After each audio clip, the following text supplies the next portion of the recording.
By the time we've got through it all, we'll be sat here still at midnight. Yeah. Big up to Alison. Alison's in the house. Big up to John Garside. We've got your team. We'll go through that as well, John. Big up to Dellen, Alison, and Colin Blackshot. Right, Stu and Lee, the floor is yours. Right, well, it's Lee's team first, so here you go. Now, this, I promise you that Lee's chose his own team, and you'll see that he's definitely chose his own team when you see players. Right, there we go. That's Lee's team. Right, Lee, start with your goalkeeper, if you will. That's Michael. Why did you pick him?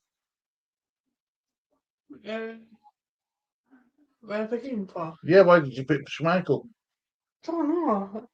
I don't know. Well, that's a great start, isn't it? I thought you might have said something like, well, his dad played for Man United, but he defined his dad and composed. Yeah. Yeah. What Cooper? Cooper, yeah. Yeah, why have you picked Cooper? He's captain.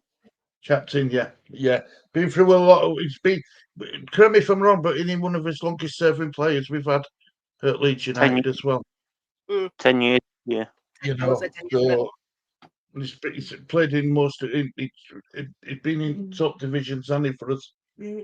Got Strike. Strike, yeah. Why did you pick Strike? He's injured. He's injured now, I know, but why did you pick him? Big up, James. I just tried to. I was there. You like him as a centre back, right? What? And who else have you gone for? Oh. That's Charlie. It's Charlie. It's Charlie Charlie Taylor. Taylor. Yeah. Why did you pick Charlie Taylor? Why people? Yeah. Look, you've got to tell people why you pick these players. He's all right. Yeah, leave him. Fine, Stu. You can Go just to say the toilet. He's This is- all right. Yeah. Let him go while we. I don't know. Don't you start, Mr. Sheen and Polish. I don't know. Isn't he good for us? Yeah. Right. So now go on to your midfield. Which one? What am I start for? Start next to you, then come towards me. For you. Rafinha. Why did you go for Rafinha? Kept us. Kept us up to last season. Yeah, I agree. I agree with that. Who have you gone for next, Rafinha? Actually, Why have you gone for Archie? was a young kid. Young kid. Yeah. Good player, isn't he? Yeah. Next. Pablo Hernandez. Who have you gone for Pablo? He's a Spanish musician. Good boy. And who else have you gone for? Even Ampadu. Why have you gone for Ampadu? It's a good statement. Next to him. Nonto. Why have you gone for Nonto? Leeds United fans love him. Do you love him? Yeah. There's tendency to season around, hasn't he? Yeah. Right, now your strikers. Start with one nearest to you. Bamford. Danny's favourite player. Why have you gone for Bamford? Well, we get promoted last 2019. Scored all them goals, didn't he? Yeah. And who else have you gone for? Him Beckford. Where have you gone for Beckford? When you get promoted in League One. From League One to Championship? Yeah. That is right, isn't it, Danny? He's right in saying that, isn't he? He got promoted from League One to Championship. Yeah. So that's Lee's team. I'm happy he's got my second husband in there. Pascal. I've got a thing for Pascal, the good-looking dude. Yeah, it's a really good team, that, Lee. Really good team. I like that team. We spent half an hour looking at your Bowen's goal against Liverpool, your Bowen's goal against Wimbledon, and he goes and picks bloody Patrick Bamford. After all, Patrick Bamford. Just shows they're different. Because I know, obviously, I've seen everyone's teams, and there is a few surprises in there for a lot of, for myself included. Good team, that, Lee. Really good team. And really good, Lee. Real good team. Oh, she's back, is she? I can't see her. I'm here. Don't worry about that. You don't need to see. You can hear. Right. I'll get. If everybody in chat wants to have a go as well, feel free to get your, your best 11 in lineup. Stu next. Yep. Over to Stu. Clipboard ready. Oh, you need to share it, Jess. Took me notes. There we go. Right, so obviously my goalkeeper, I had to go for Nigel Martin. Come to Leeds in 1996 for 2.25 million. He was British transfer record for a goalkeeper at the time. He remained first choice through the late 90s and early 2000s. He played a pivotal role in their Europa Cup semi-final run, and then in 2000, season after that, he played a pivotal role in the Champions League semi-final as well the following year. He played a total. This is his clubs. He played a total of 571 games in all competitions, and he had 208 clean sheets. So that's why I went for Martin. Big up, Jim. Next one, my left back, Peter Lorimer. Lorimer was the linchpin of the great Leeds United side that won the English First Division in 68 to 69 season and 73 to 74 season. He was renowned for his ferocious shooting from long distance. He remains the club's top goal scorer, even though he was not actually a striker. He scored 238 goals in 705 games for Leeds. I tell you that leaves him more than 80 ahead of the next best in the club's history, John Giles. So that's why I picked Peter Lorimer. Then if we centre back, the chief, Lucas Radaby. He was signed as a midweight deal to bring in the fellow South African Masinga to Yorkshire. And it's his expectation when we signed him, our expectations weren't particularly high of Lucas Radaby at the time. But his first appearance came on as a substitute as a right midfielder, and it wasn't until George Graham, because the manager that the player would begin to truly find his feet in English football. He was converted to a centre back and soon became the club captain, flourishing as a defensive leader. He was fast and an effective offensive maker. Radaby also had great timing in the tackle. all of which made him almost unbeatable in one-on-one situations. He remained highly influential during O'Leary's time in charge and inspired the local band Kaiser Chiefs to then name themselves after his former club. And then on my right back is Jack Charlton. He spent the entire club with Leeds United from 1960 to 1973, helping the clubs to the second division title in 63 to 64. He won the first division title in 68 to 69. He won the FA Cup in 1972. He won the League Cup in 1968. He won the Charity Shield in 1969.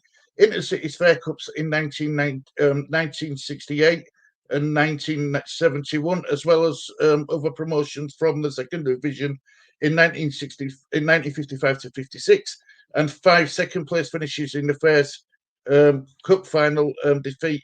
His 629 league and 762 total competitive appearances are club records.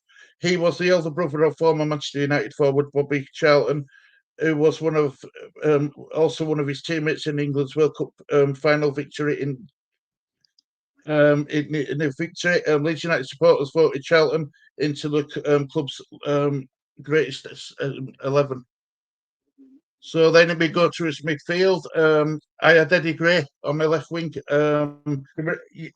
He had a lot of trickery. Eddie Gray's elegance runs through most pleasing feature of the every table sides. Tall, skinny, playing with a slight hunch. The former left footers it were deceived as it continues to beat an opponent that could testify to that.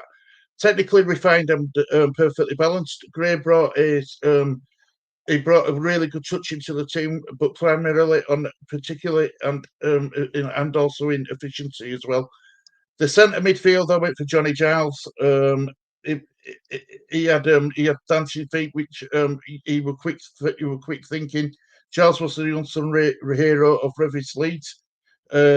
He joined the club from rivals Manchester United in 1963 for the fee of £33,000 and went on to become one of the finest signings in English football history. His slight physique bellied a competitive streak, which allowed Revie to transform him into a central midfielder, having spent much of his early career on the wing next to Bremner Giles, who would go on to patrol Leeds midfield throughout the 1960s and 70s. Right, next page. Sorry, it's gone on for so long.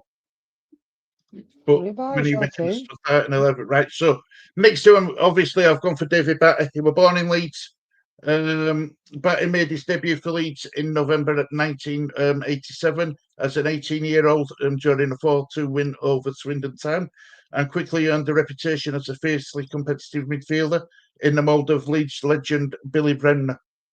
Next to him, of course, is Billy Bremner. He was feisty, rugged, and passionate. Billy Bremner was the ideal Leeds United captain.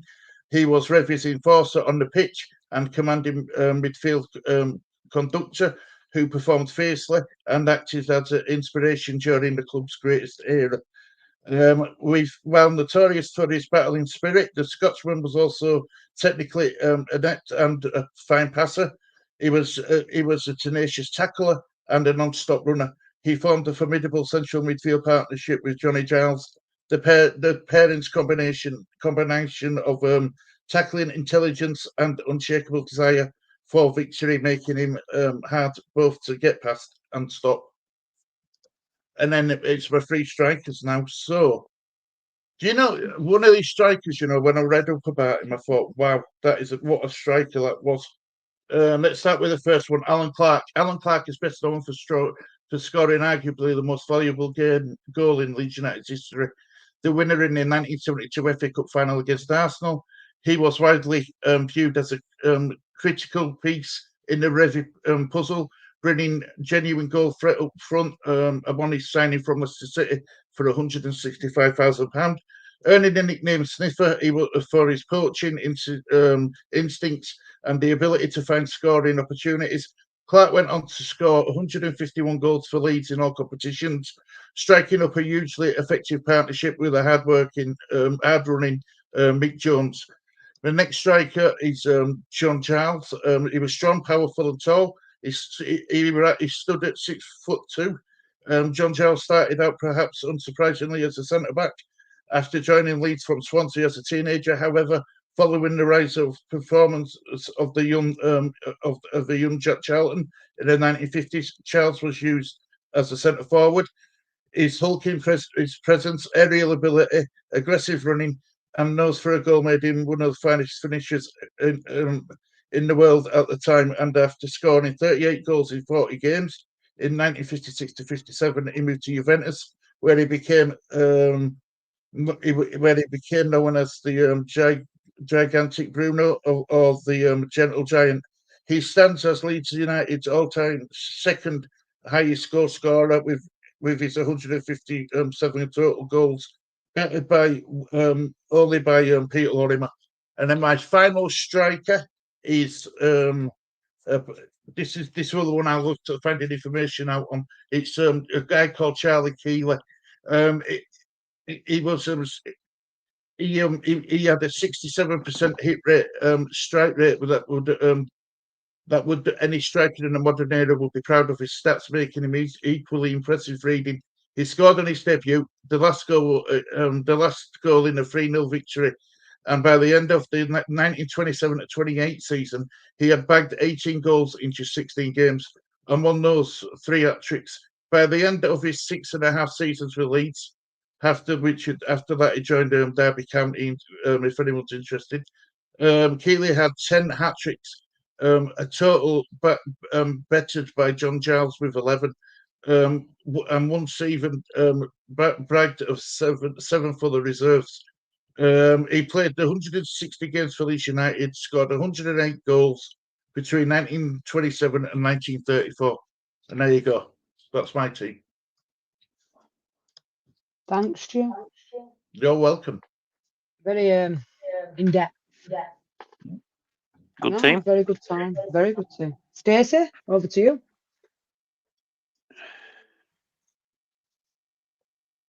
She's muted. Do Danny's because Russell's walked through the door and these two are whinging. So I'll go after Danny. I'll do. It's all right. I'll do mine next. Do you want to put mine up, Stacy? I'll do mine next. Get it out of the way.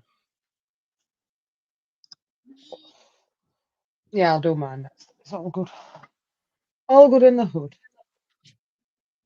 And then everybody can vote in chat who they thought best lineup were. After I've gone through theirs, I'll style everybody's and go through yours at end, Marcus, and that I will. Don't worry.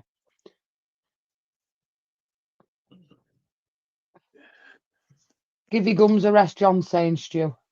I have to promise. Stu, doing the England job. Stacey's confused. Make sure we're smashing a like on the video, subscribing to the channel, hitting that notification bell. So we used to play when we were playing football. I'll be in your team, Leeds.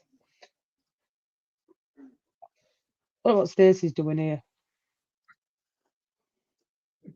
Right. This is my all-time 11. Let me just move myself up a little bit. Stacey's got Stacey down there. So this is my all-time 11. Thanks to my mum because she helped me out with this as well. She did a few and I did a few. So I've gone for goalkeeper Nigel Martin, 207 appearances, no goals. My right back is Gary Kelly. 531 appearances, 12 goals for Leeds United. The centre-backs, which my mum went for, was Norman Hunter. 540 appearances, 18 goals. Jack Charlton, 629 appearances for Leeds, 70 goals. And my left back is Ian Hart, 213 appearances, 28 goals. So you can kind of see where my mum's are and mine are, indeed.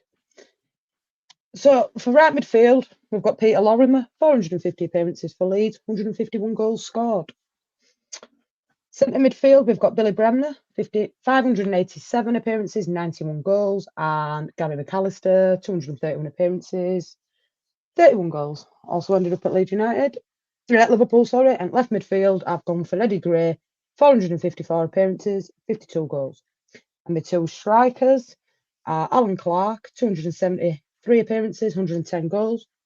And Eric Cantona, 17 appearances, 6 goals, including his loan deal, which was 11 and 3 goals.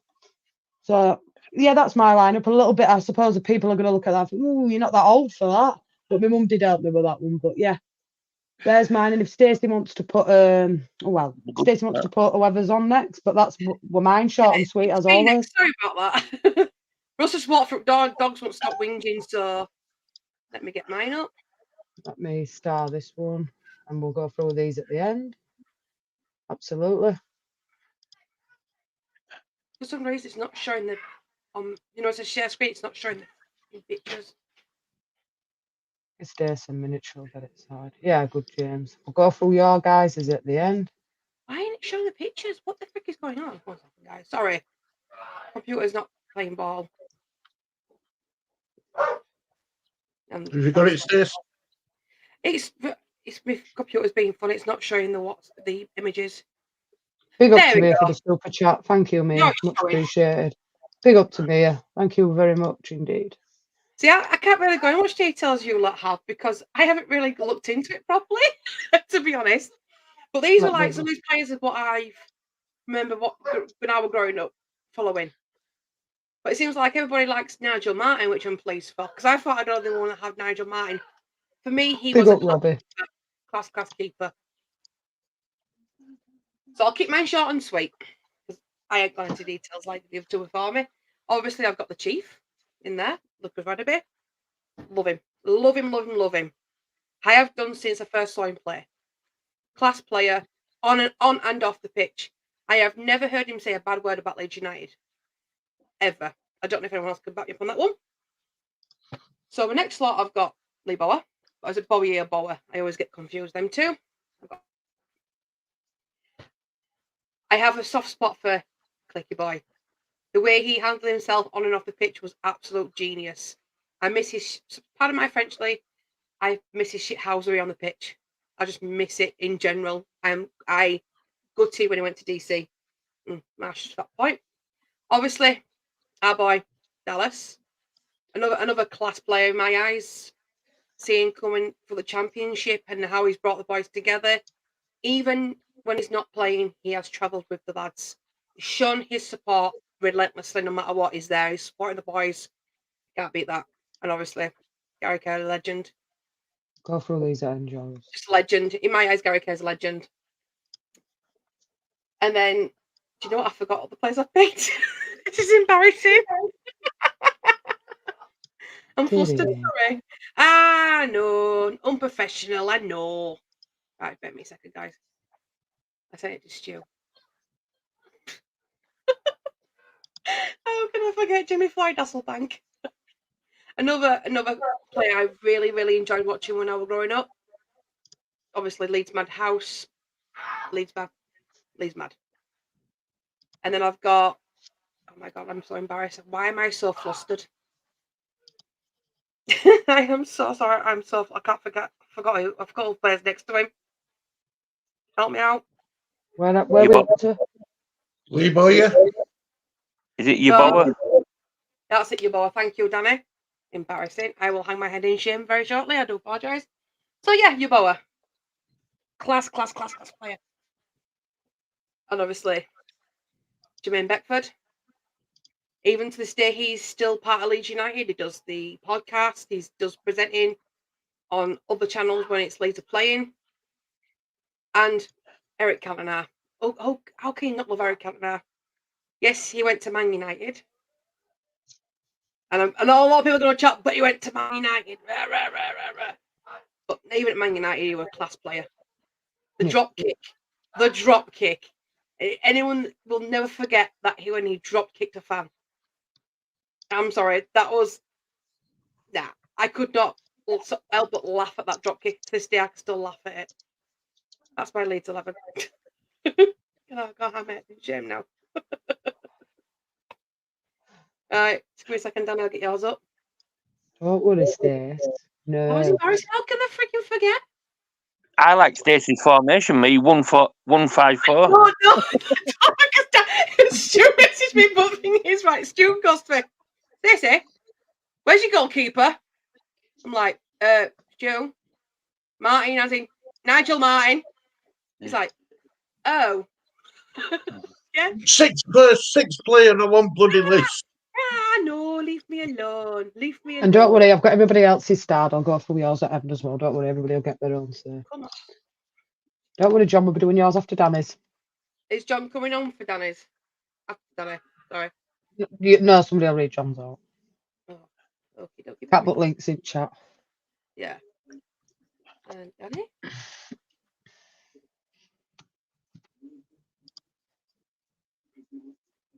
Why is he showing yours again? Injured. Don't show that, Jess. It's been... No, I won't, don't worry. All right, it's doing this to me. He did, but he didn't play much at Real Madrid. He was injured, wasn't he? He went there at the same time as Michael Owen. Make sure we're smashing a like on the video, subscribing to the channel. It's in that notification bell. For some reason, my computer does not want to show up on... Right, stop sharing. Do you want to share it, Stu? I've got it again. It's just for some reason my computer does not want to play ball today. And there we go. Big up to Carol. Carol's in the house. How are we doing, Carol? Let's move Danny up one so we can speak for himself. So, in goal, I've got Nigel Martin. Probably Leeds United's best ever goalkeeper. European nights, some of them saves he pulled off were just immense. Left back, I've gone Tony DeRigo. Anything can get one over on Chelsea. Signs from Chelsea.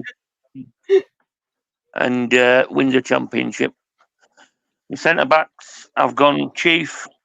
Came with Phil Masinga, wasn't even meant to sign for Leeds.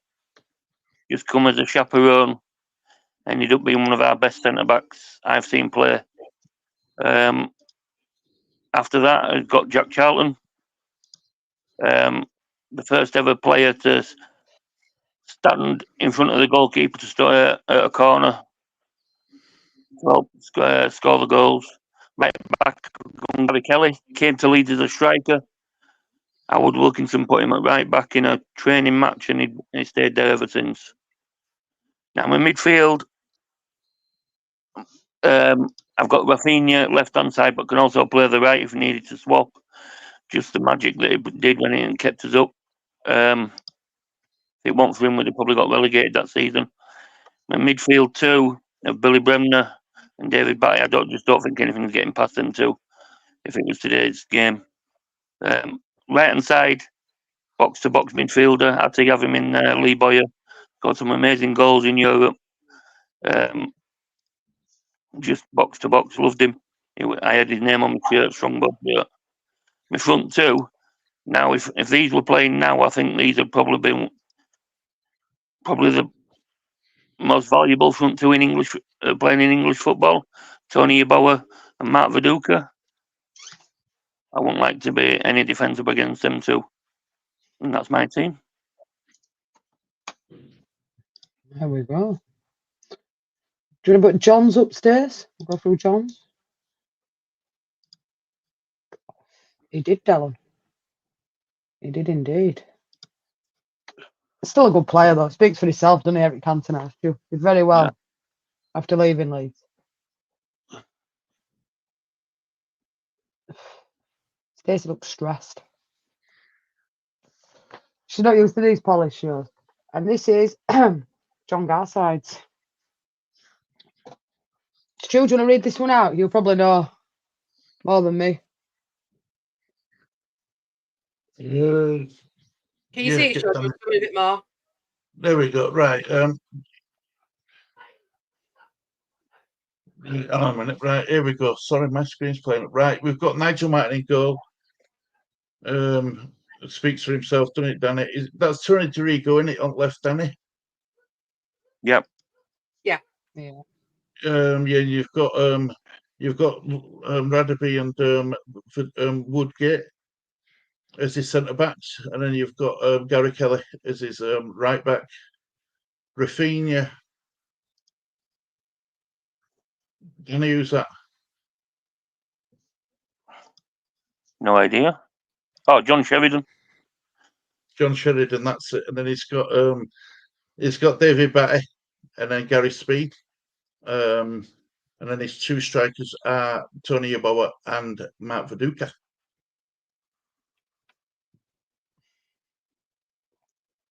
How good of a player was John Sheridan then, Danny? Very good player back in late 80s. Didn't seem to work when Wilkinson came in, because before that, when he was, he'd be out on the night before, and Billy Bremner would let him come and go when he wanted, training. But when Wilkinson come in, it just didn't seem to work for him. He couldn't get away with it anymore, and ended up leaving. And Gary Speed speaks for himself as well, doesn't he? Do you know what I mean? I would have had Gary Speed in, but it was close. But I had to have Lee Boyer in there, so for me. But yeah, Gary Speed was a close second for me and mine. And Coover's is Nigel Martin, right back Paul Reaney, centre back Norman Hunter, Jack Charlton, left back Terry Cooper, right midfield Peter Lorimer, centre midfield Billy Bremner, centre midfield Johnny Giles, left midfield Eddie Gray, forward Alan Clark, forward John Childs. And in his other lineup that he gave me, it were Nigel Martin, Gary Kelly, Ferdinand, Woodgate, Ian Hart, Strachan, McAllister, Sheridan, Kewell, Viduka, Yeboah. They're his two lineups that he sent me. And let's get through some members. So Marcus is going Martin, Ayling, Radaby, Janssen, Hart, Bowyer, Howson, Hernandez, Snodgrass, Smith, and Becchio. Good team, that Marcus. Stu, Lee, any thoughts on that one? No, I liked it. It's a team where we know what word. It's a modern team where we've all seen play, haven't we? We've all seen them play. Yeah, Snodgrass were cracking. I think that's what Marcus says in chat as well. It's a team. It's the players who he's watched, who we've seen, like who he's watched. So yeah, I like that. Big up to me for the super chat. Mr. Tom's saying Martin, Radaby, Batty, Decourt, Bowyer, Rafinha, Hernandez, Yeboah, Viduka, Hasselbank, Wallace. Going with the rarely used 1-4-5 formation. Yep. Good players. Good team, that. Relevant. Dave P's going Martin, Reaney, Radaby, Hunter, Dorigo, Batty, Bremner, Lorimer, Giles, Eddie Gray, and Alan Clark. Yep. Good team. Another good one. Yep. And Robbie's going Harvey, Reaney, Woodgate, Hunter, Cooper, Bremner, Giles, Rafinha, Gray, Clark, and Viduka. Yeah, it's another good one. That's another good lineup. How good were Viduka? Viduka were a good player for Leeds. Viduka, to say we signed him for $6 million from Celtic, it's I think we got a bargain. Yeah, we did got a bargain for him.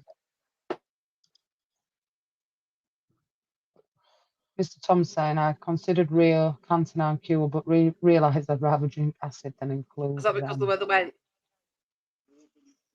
Yeah, no, We time that moves and all. We have had some world-class players, haven't we, Stu? You will. Well, yeah, everybody resented Leeds in the 70s. You know, I remember Cver saying that the reason why opposition clubs, fan bases have resented Leeds is because of how good our team were. You know, it were a jealousy when it come to Leeds. You know, they all wanted that success what we had in the 70s. Who's right? So if you're going to go, if we're going to go all-time 11, right? Manager, which manager would it be for you? If you could pick one manager, who would it be? Who are we starting with? Oh. Stu, you can answer your own question first.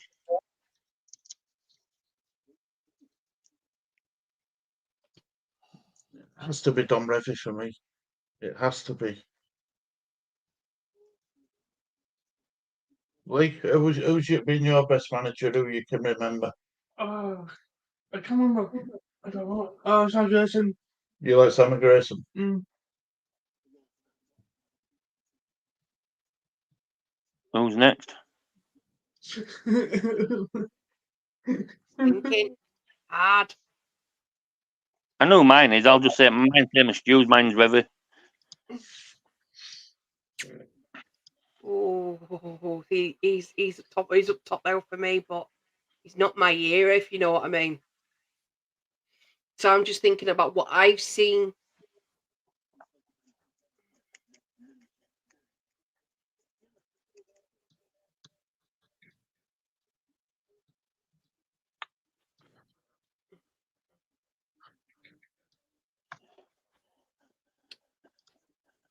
I'm gonna say for me, for when my generation, for me, David O'Leary. I could say Bielsa, but that's too new. But You wanted to for pick me, Bielsa? David Pick O'Leary. Bielsa. Yeah, but the thing is, I'm thinking about, who I picked in my team, minus Yeah. Dallas. Around that era. So for me, I'd say David O'Leary. I'm gonna go Don Revy. Yeah, he was a good manager for Leeds. He was a good manager.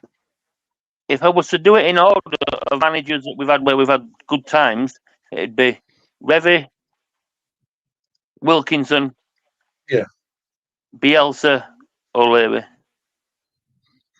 Yeah, I'd say so. So O'Leary get picked then? Yay! I was expecting some inch. If O'Leary had won the Champions League, it'd have been Legendary. It'd have been first because no other manager's done it at Leeds. Yeah. Well, I were watching a Spurs channel, right, and they were debating this about greatest ever managers, and they say to become an all-time great, you have to win a European trophy to be considered as an all-time great manager. I don't think that's true. Well, I think it depends on It's the the hardest mindset. Champions League's the hardest league to win, isn't it? Yeah, I get that. But I think it depends on that person's mindset as well. John, see people a bit chat. Love that one down below. That's funny. Well, both of them two. Marcus's is brilliant, but so which one below it? What about David? What about Dave Hockaday? Danny? Yeah. What about? You might as well say Paul Eckingbottom. I think we signed him from a non-league club to come in and manage Leeds United. But Darko Malovic, he was bad. Darko Malovic. Yeah, he come from Austria or somewhere. Mm. What about Brian McDermott? Do you remember him? Yeah, I remember when they were rioting outside to get him reinstated. Yeah. What about Howard Wilkinson? Wilkinson is the second best manager for me. I think so. What about Dennis Wise then? Well, Gus Poyet were doing Dennis Wise. Gus Poyet, but really manager, wasn't it? Cheney was off his tits. Yeah, Gus Poyet did most of that team for that work for that team. I think so.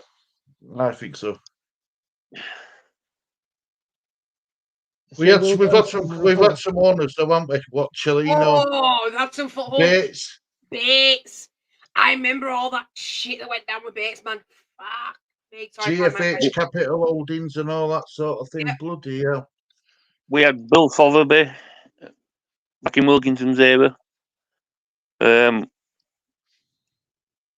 had GH Capital. We've had GH Capital, weren't they? The Arabs that had no money. They were a banking group, weren't they? An investment. They were a banking one. Yeah. It was ridiculous. I think it was the Arabs that had no money, wasn't it? The Qatarians or something that had no money.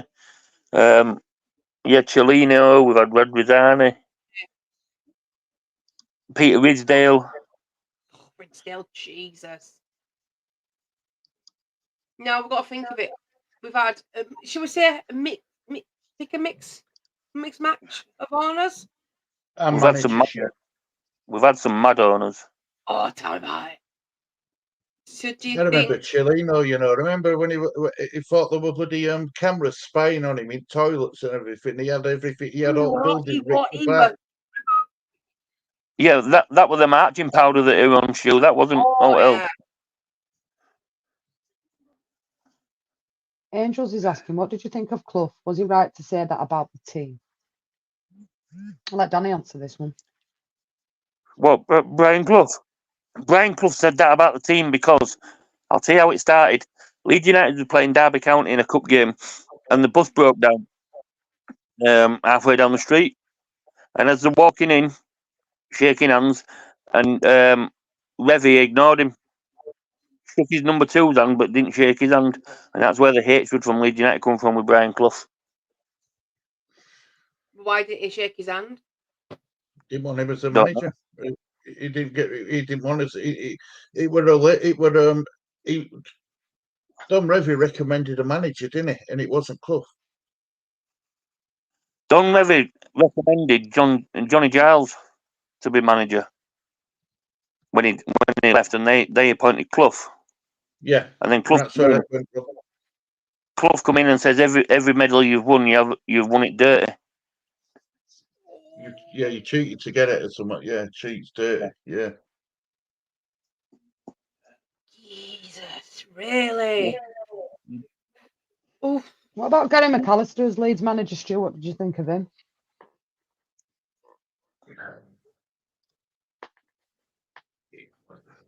I remember him when he come to Leeds. I remember when he come, and I didn't think it was going to work straight away. I thought, it's very rare you find a player who comes back as a manager. But I guess the call were put out there, and he saw it as too good to be turned down. Mm. You see, McAllister for me come in at the wrong time, like Eddie Gray did, trying to keep us up, and we got relegated both times. Two ex-players coming back to try to keep us up, and not saying they just. I don't think the team was right for both of them at the time, and couldn't keep us up. Who do you think's the worst manager we've had? Darko Miljevic. Jesus Christ. Okaday, Milanic, Thomas Christensen, Uwe Rosler, Eckingbottom. Eckingbottom, yeah. What about Peter Reid? Bottom, yeah. Peter Reid, I actually thought was a decent manager. But for some reason, all these managers who come in, did Neil Warnock and stuff like that when they all come in. They all thought they could get us promoted, but that if they'd have got us promoted, we would have been speaking more highly of them. Like this for sure. Good evening, Adrian. I think Simon Grayson would have got us promoted if Ken Bates had stuck his hand in his pocket and got us players. Well, I think we had a better team that league. That League One team were actually better than what we had in Championship the following season. God, I'm stricken. Wow. If Ken Bates had put his hand in his pocket and got us players and that, I don't think we'd have finished 7th. I think we'd have gone up. So yeah, Ken Bates was tight ass, wasn't he? And we've also had owners, like a pound or something. We've also had owners, the Krasners, which was Gerald Krasner, David Richmond, who I used to work for. His dad owned Bradford City, Jeffrey Richmond. Jeffrey Richmond was part of that consortium. Yeah, they're the ones that took us from GFH and put money in and then sold us to Ken Bates.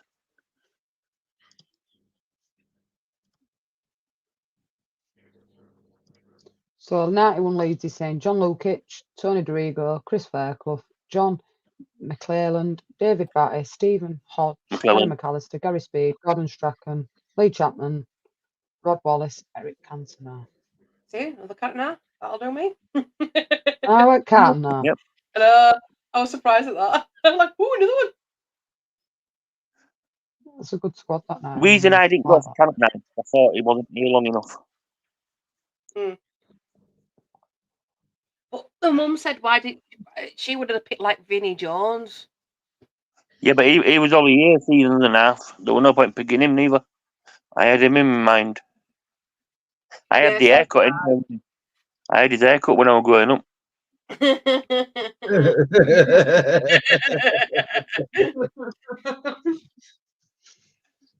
We've got to think about it, like Chris Kamara. How long did he play for Leeds? About a season and a half. Same with Alfie Haaland. I think he was about 2 seasons. And he's a legend when he comes back to Leeds. That time he was at Leeds yesterday. Watching on Bruno Ribeiro. You've got loads of players that played the cup. Yeah. Max Well, I don't Gradle, know. he was a decent player. Luciano Becchio. I liked him. I thought he was all I right. like Becchio. Solomon Dakaru. Who? Dakaru or whatever they were called. Yeah, I know who he is, but I thought you said he was a decent player. He scored that goal. What me and Willie were looking at for half an hour. He were in Oh. when they come on as a sub. Honestly, B Quirk is asking, how do you guys see the top 3 ending up this season? And be honest. So we'll start with Danny, and we'll go around houses. Your top 3, Danny, in your personal opinion. I see Ipswich winning it. I see Leicester finishing second and us third. Stacy. that exactly that. I can see us going in playoffs. Lee? Your top 3, mate. Leicester first, Leeds second, and Ipswich third. Stu? Top 3 or top 4? Top 3. Right. You're not going to like it. Your opinion, Stu? Your opinion, Stuart. Ipswich, Southampton, Leicester. All them 3 are possible. I think we could be 4. Ipswich, Southampton, Leicester, and then Leeds. Is that what you think? Leicester are going to do it.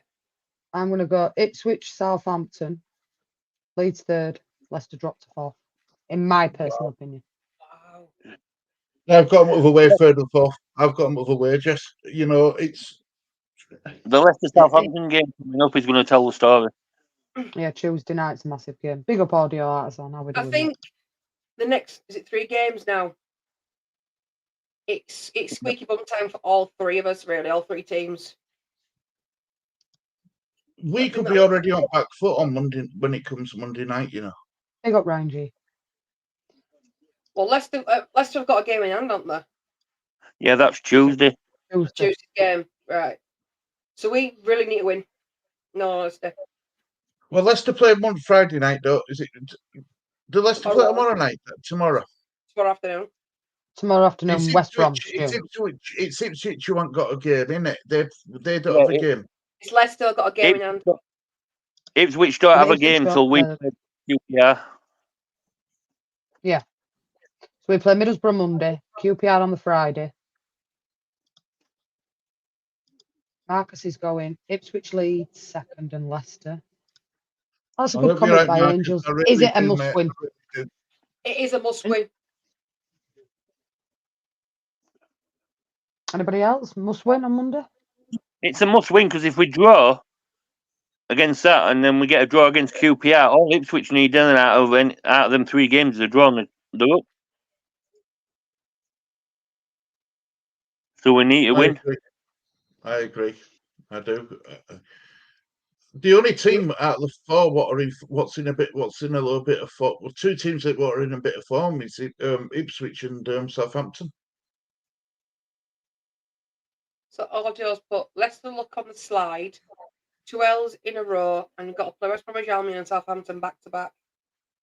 I reckon the Southampton got Coventry and all to play though.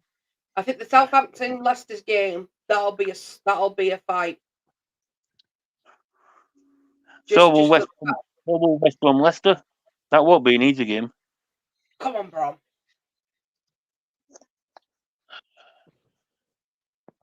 It Yeah, I is can see going to Leicester be took it out. squeaky bum, nail biting time. These next games for us anyway, because we're going to be watching Leeds and then we're watching Leicester and Ipswich and the Southampton games just to see how they do. So it's going to be like a roller coaster for the next couple of weeks.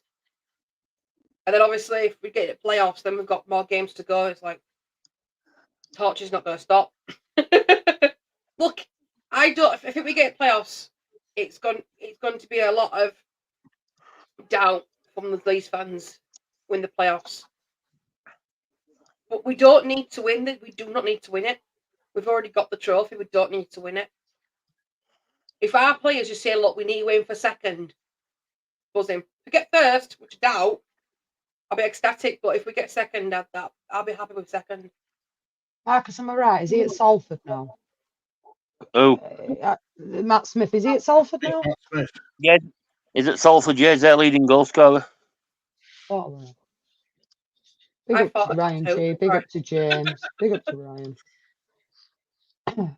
Colin's going Ipswich, Southampton, and Leeds to go up in the playoffs. 10 years though, right? Say Leicester don't get promoted. What's that going to do for them as a club? Well, according to what Shit. Locks is saying, because they're taking loans out at start season to thing, they could do a Leeds and end up being down there 10 to 15 years. Could Leicester? You think? Lucky think that? Jesus. But then the thing is that we've got a massive chunk of money to find, haven't we? We've got 78 million to find by June, no matter what league we're in. Yeah. That's Cat 49 just got eagle. Take it out of their own back pocket. I know they can't do that. Well, how else do you think they're going to do it? I don't see it. I reckon 49 just got his check. Yeah, that's what I'm saying. It's coming out of them anyway. They've got to pay it, but Imagine 49. Can we set up a payment plan, please? Couple million a month. Leeds Angels don't want playoffs. We will not go up. Does anybody agree?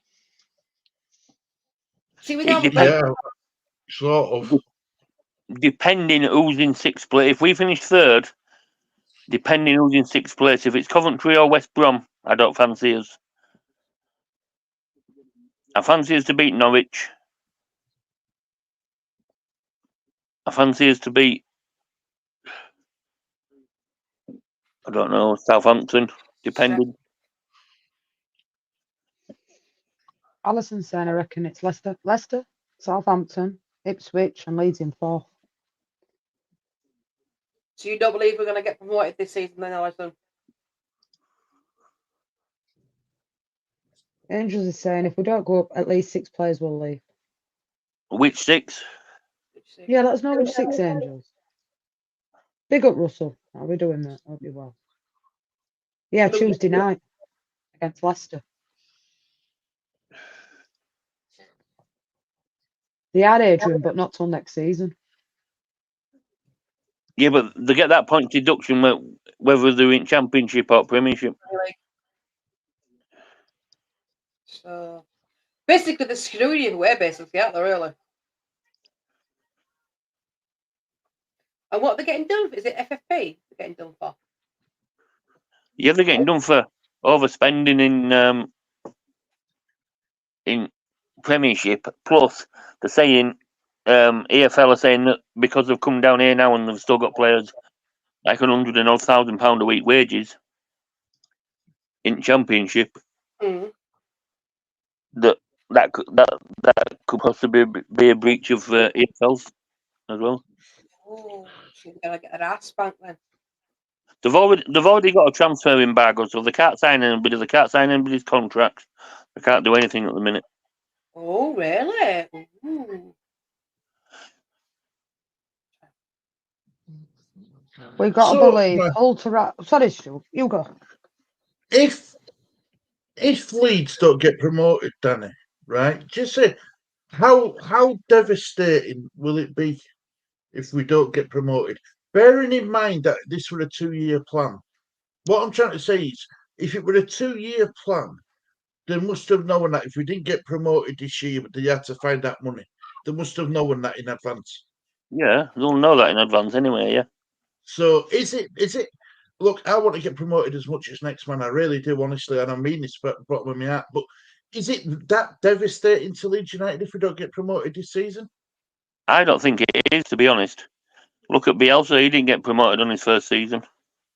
That's the point I was Got- going to make. Won league second season. I think as a fan base, we're going to be disappointed, obviously. Yeah. But as a whole, at the club, it's not good. I don't think it's going to do much effect. Like you said, it's a 2-year plan. And then I just think it this way. Look what Farker's done in his first season. You know what I mean? Look where we are currently. Look what he's done for the team. Look what he came into. The chaos that was August.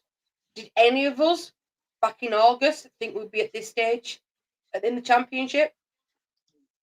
I know I didn't. I didn't either. I think that's what we've got to take away from this. Yes, we didn't get promoted. Cooper's just coming. We don't. Yeah, it's gonna be upset. It's gonna be. If you jump on Cooper and go through your team, you're more than welcome, mate. We've already done all ours. We need to take away the fact that how far we've come this season alone, and just think what we could accomplish next season. Has Leeds Angel said which players leave yet? No, get your players in, Angels. It's all good. We can have a bit of a debate on this. I mean, Adrian's saying their Leeds don't get promoted, you may lose some of them. Oh yeah, lose some of them. I think we only lose 2 players anyway if we don't get promoted. We'll lose more than that if we don't get promoted. No, it won't be just 2 players. Yeah, I agree. I think if we don't get promoted, we'll lose a few of them. I think for me, we'll lose Somerville and Nonto. Yeah, I agree. Nonto and Somerville are gone. And maybe more, in my personal opinion. Yeah, but we're going to buy Ruta for the price that we paid for him, Stacy, because they'll want the money back, more or less. Somebody might be willing to take a punt on him, though, don't I? To be quite honest. One of our biggest players I think we are going to lose, and it's not going to go down well, but it's actually great. We're not losing if we're a championship player, if we're in championship next season, and he's got the chance of going to a German club, into semi-finals of Champions League, is this regardless of what Bayern Munich do now. I don't know how you can. I don't know how you can turn them down. I really don't. And it's not like Bayern Munich aren't like Man City. Bayern Munich are pretty. Most German clubs are pretty good with the. Look at what they did with Sancho, Bellingham. These German clubs. It's not like it's going to be getting lost in system at all. I think they will try and nurture him through into the first team. I think he'd be better going to Dortmund than Munich, to be honest, but that's my opinion. I think he'd be better going to Dortmund. I think you're right there, Donny. Because they're known for bringing young players through. Oh, cool. Hey! Hello there. How's everyone doing? Doing good. Yeah, good. I swore this was going to be a 9:30 start. I was taking Bobby K and I had just been streaming. We were really taking our time. Don't worry, it's all good. Never mind.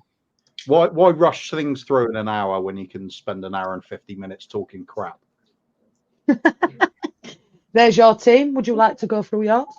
Not whatsoever. No. Yeah, I kind of I've sent you a couple of teams, really, haven't I? I've done the left-hand side one. Yeah, I'm going with this one. This easy enough to talk through anyway.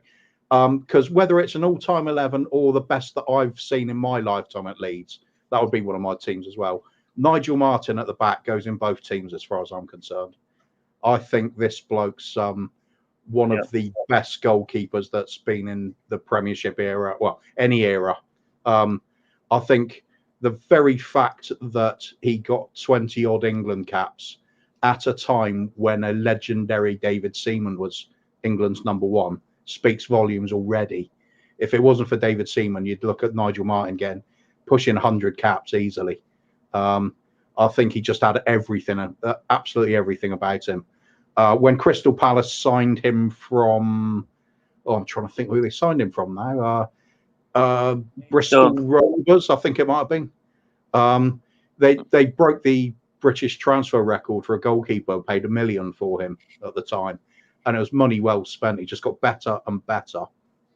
And then when he went to Leeds, he just took it to the next level. He reached his peak form with Leeds. I think the fact he started as a youngster playing with in the outfield, he's a midfielder, and then he got converted to playing in goal. It showed. He was so comfortable with the ball at his feet. No weakness to his game whatsoever, and he was just Mr. Dependable. I think he was absolutely fantastic for you. One of my favourite goalkeepers, certainly. Would have graced most sides in the world at that point. Yeah, what more can I say? True great of the game.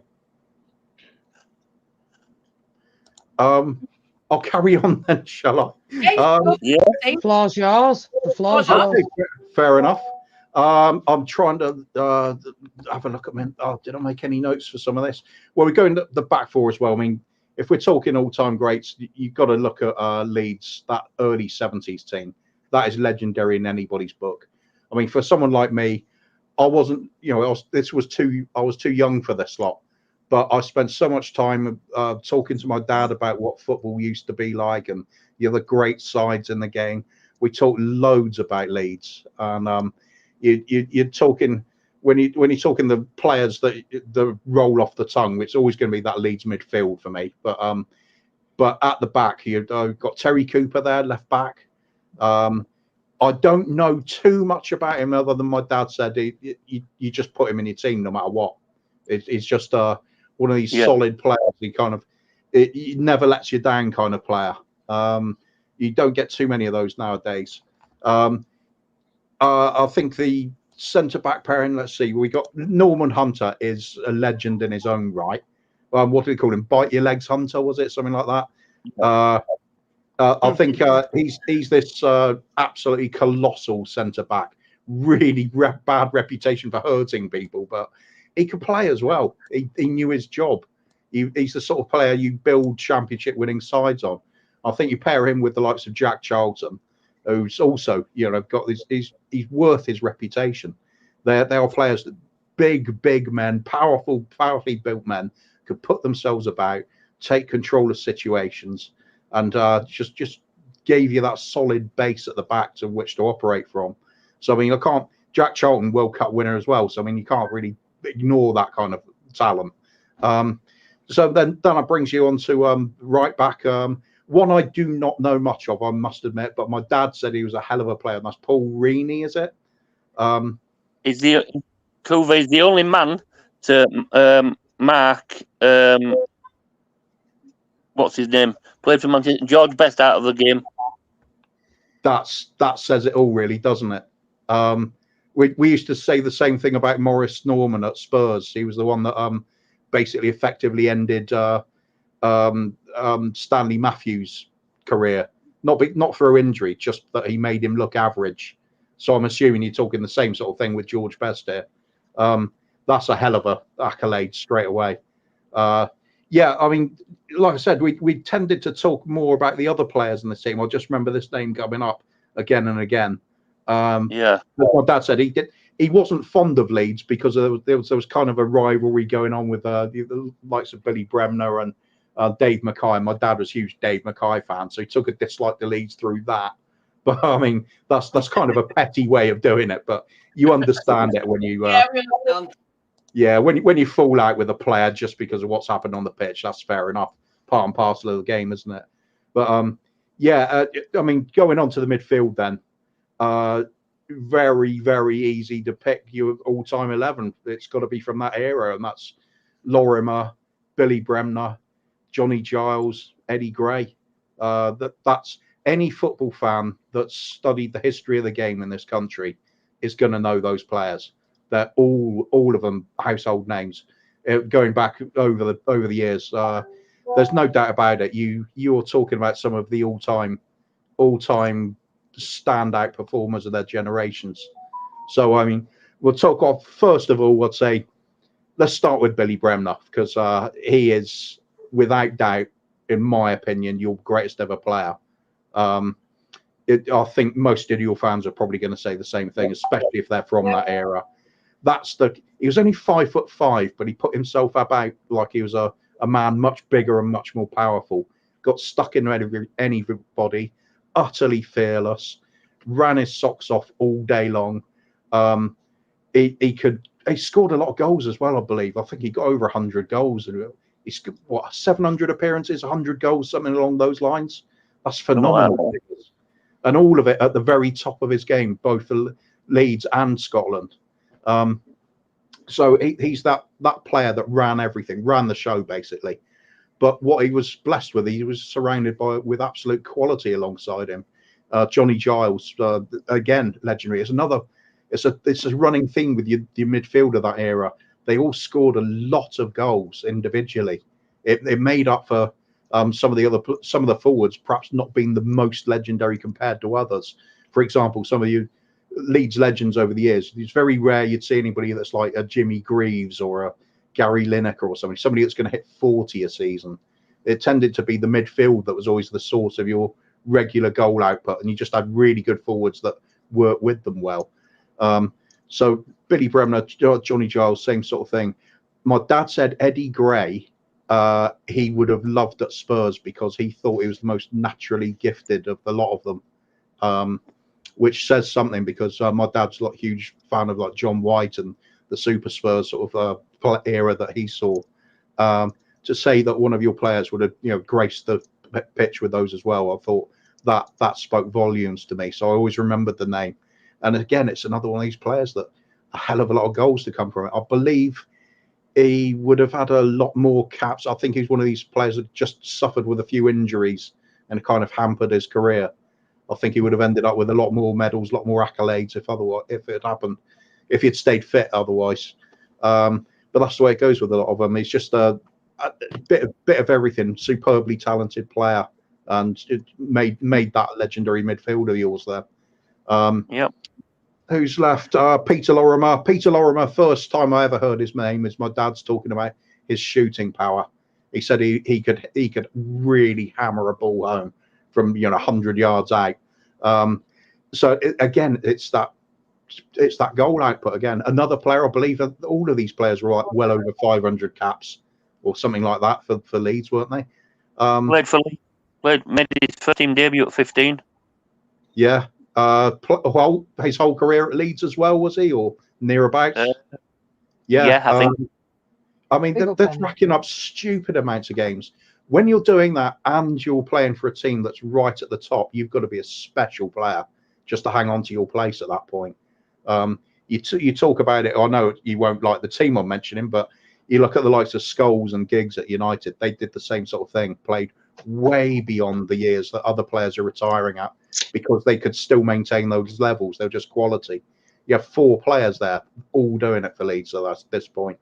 So Yep. Lorimer again, how many, he must have scored an awful lot of goals, couple hundred goals for Leeds, is it? I think it's 270 something, I think. Yeah, 151. that is a 151, fair I old remember. haul. Considering your midfield as well, that is a lot of goals.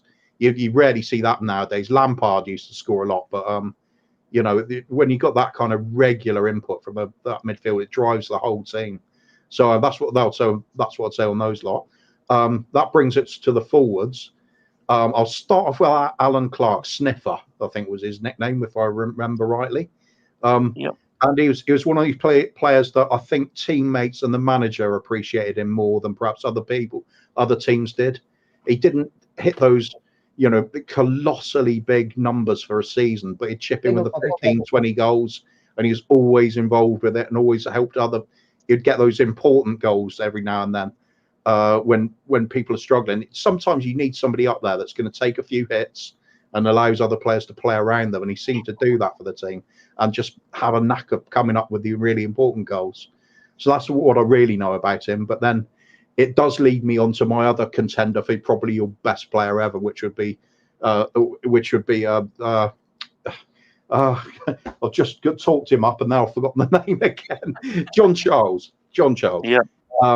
And a legend in his own right. He's got to be Wales' best ever player, surely, as well. And a man who was described as being able to kick the ball with his head. He was an absolute monster of a man. Huge player, incredibly powerful. But not only was he a world-class centre forward who scored a hell of a lot of goals, he could easily drop back into the defence and still be the best player on the pitch. It's just, that is an amazing talent to have. He was feared, he was respected. Everybody in the game of football who follows football and knows a little bit about the history of it knows that name. Jumps off the page at you, along with Billy Bremner for me. I think that's somebody who every team would drool to have somebody like him playing for them. I think him and Bremner, they are the two outstanding ones. But anyway, that's my kind of take on all the older players that were even before my time. That's how much they influenced the game of football in the top division. That I know what they all did, and I've got an appreciation of all the goals and the attributes of some of these players, and they're just fantastic. I'd say Billy Bremner is the player that surely every team would want to have, because he'd give everything for your team. And not only did he bring all of that combative sort of playing style together, he was a great player as well. And the fact that fans and opposition alike, you can all see exactly what he got with him. He just elevated things. He's the one that drags you through the difficult games. So a lot of admiration for him. And that 70s Leeds side is infamous. Well, both famous and infamous. Don Ravy side, let's face it, was hated by most other people, but I think that's because there was a hell of a lot of admiration for them, jealousy. There was they were really doing their thing and dominating teams. Could have won more. Had some sensational sort of seasons where they're challenging from all fronts and just falling short on some, but they still won a bucket load, and they'll always go down in history as one of the greatest sides. So there you go. That's my roundup on old school Leeds from a neutral point of view. So, could you just imagine if they were playing on pitches nowadays and not back then? Oh, some of those would just wipe the floor with players nowadays, wouldn't they? Oh yeah. On the pitches now. Love to see how Norman Hunter got on with today's rules. He'd be sent off all the time. I think a lot of these players, though, when they get known as hard men, they're much better players than they're given credit for. Yeah, that's an all-time classic photo, isn't it? Yeah, Steve brought it up. That doesn't matter if you whether you're Leeds or Spurs or Derby County or anybody. It doesn't matter if who you followed with at the time. That's just one of those great photos. Everybody recognises it. Pretty much everybody. It's like Gaza being grabbed by Vinnie Jones and things like that. It just some just stick then they last the course of time. Of course, yeah, Bremner there, he would have upset. I think this is the story goes on here that Dave Mackay, who's an incredibly hard player in his own right, he'd come back from a broken leg at that point, if I remember rightly, and he took exception to Billy Bremner, giving him a very sturdy challenge, to say the least. So that confrontation sparked off. And we're talking about Billy Bremner being a hard man himself. And he's just, that's the kind of the aura of Dave Mackay at the time. You don't mess with him. It's like the all-time coming together of colossal players. The fact they're both Scots as well, and presumably, how did Scotland not go winning the World Cup when some of the talent they had? Amazing.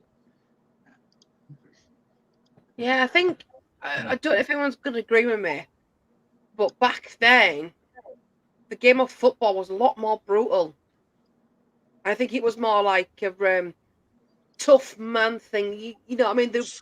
I don't think, I could be wrong, but for me, I see that back then is they got taken down, doing on this theatrics of roly-poly all the time and stuff like that. They got a tackle, they got to brush it off and carried on. Yep. Bundle a goalkeeper into the back of the net with force, that's fine. Go tackle through the back of a player was just a standard thing you did. You look at the likes of George Best coming off the pitch sometimes, and he'd roll down his socks and he'd show the state of his legs because he'd been fouled so much. I think that might have been against Leeds in particular, one of these games. I think Norman Hunter had got hold of him a bit, and it really put him through the meat grinder. But you could do it back then. It really was a man's game. Like players have lost teeth and stuff like that. Yeah. It's like, wow. It's like Some players, themselves through the ringer. Some players back then, though, for different teams, like Ron Chopper Harris, and you know what I mean. Yeah, Jimmy Greaves. You had, you know what I mean. Every team tended to have their hard man, didn't they? I mean, we saw it even going through to the 80s and a little bit into the 90s as well. We still had the likes of Roy Keane turn up occasionally. Oh, hang on, that's what I was going to do. I was going to talk about all the ones that are that if you're all right with it, me talking about your team. It's all the ones that I'd in my lifetime I'd seen at Leeds in comparison, because it's them I know a lot more about because obviously I saw them more often.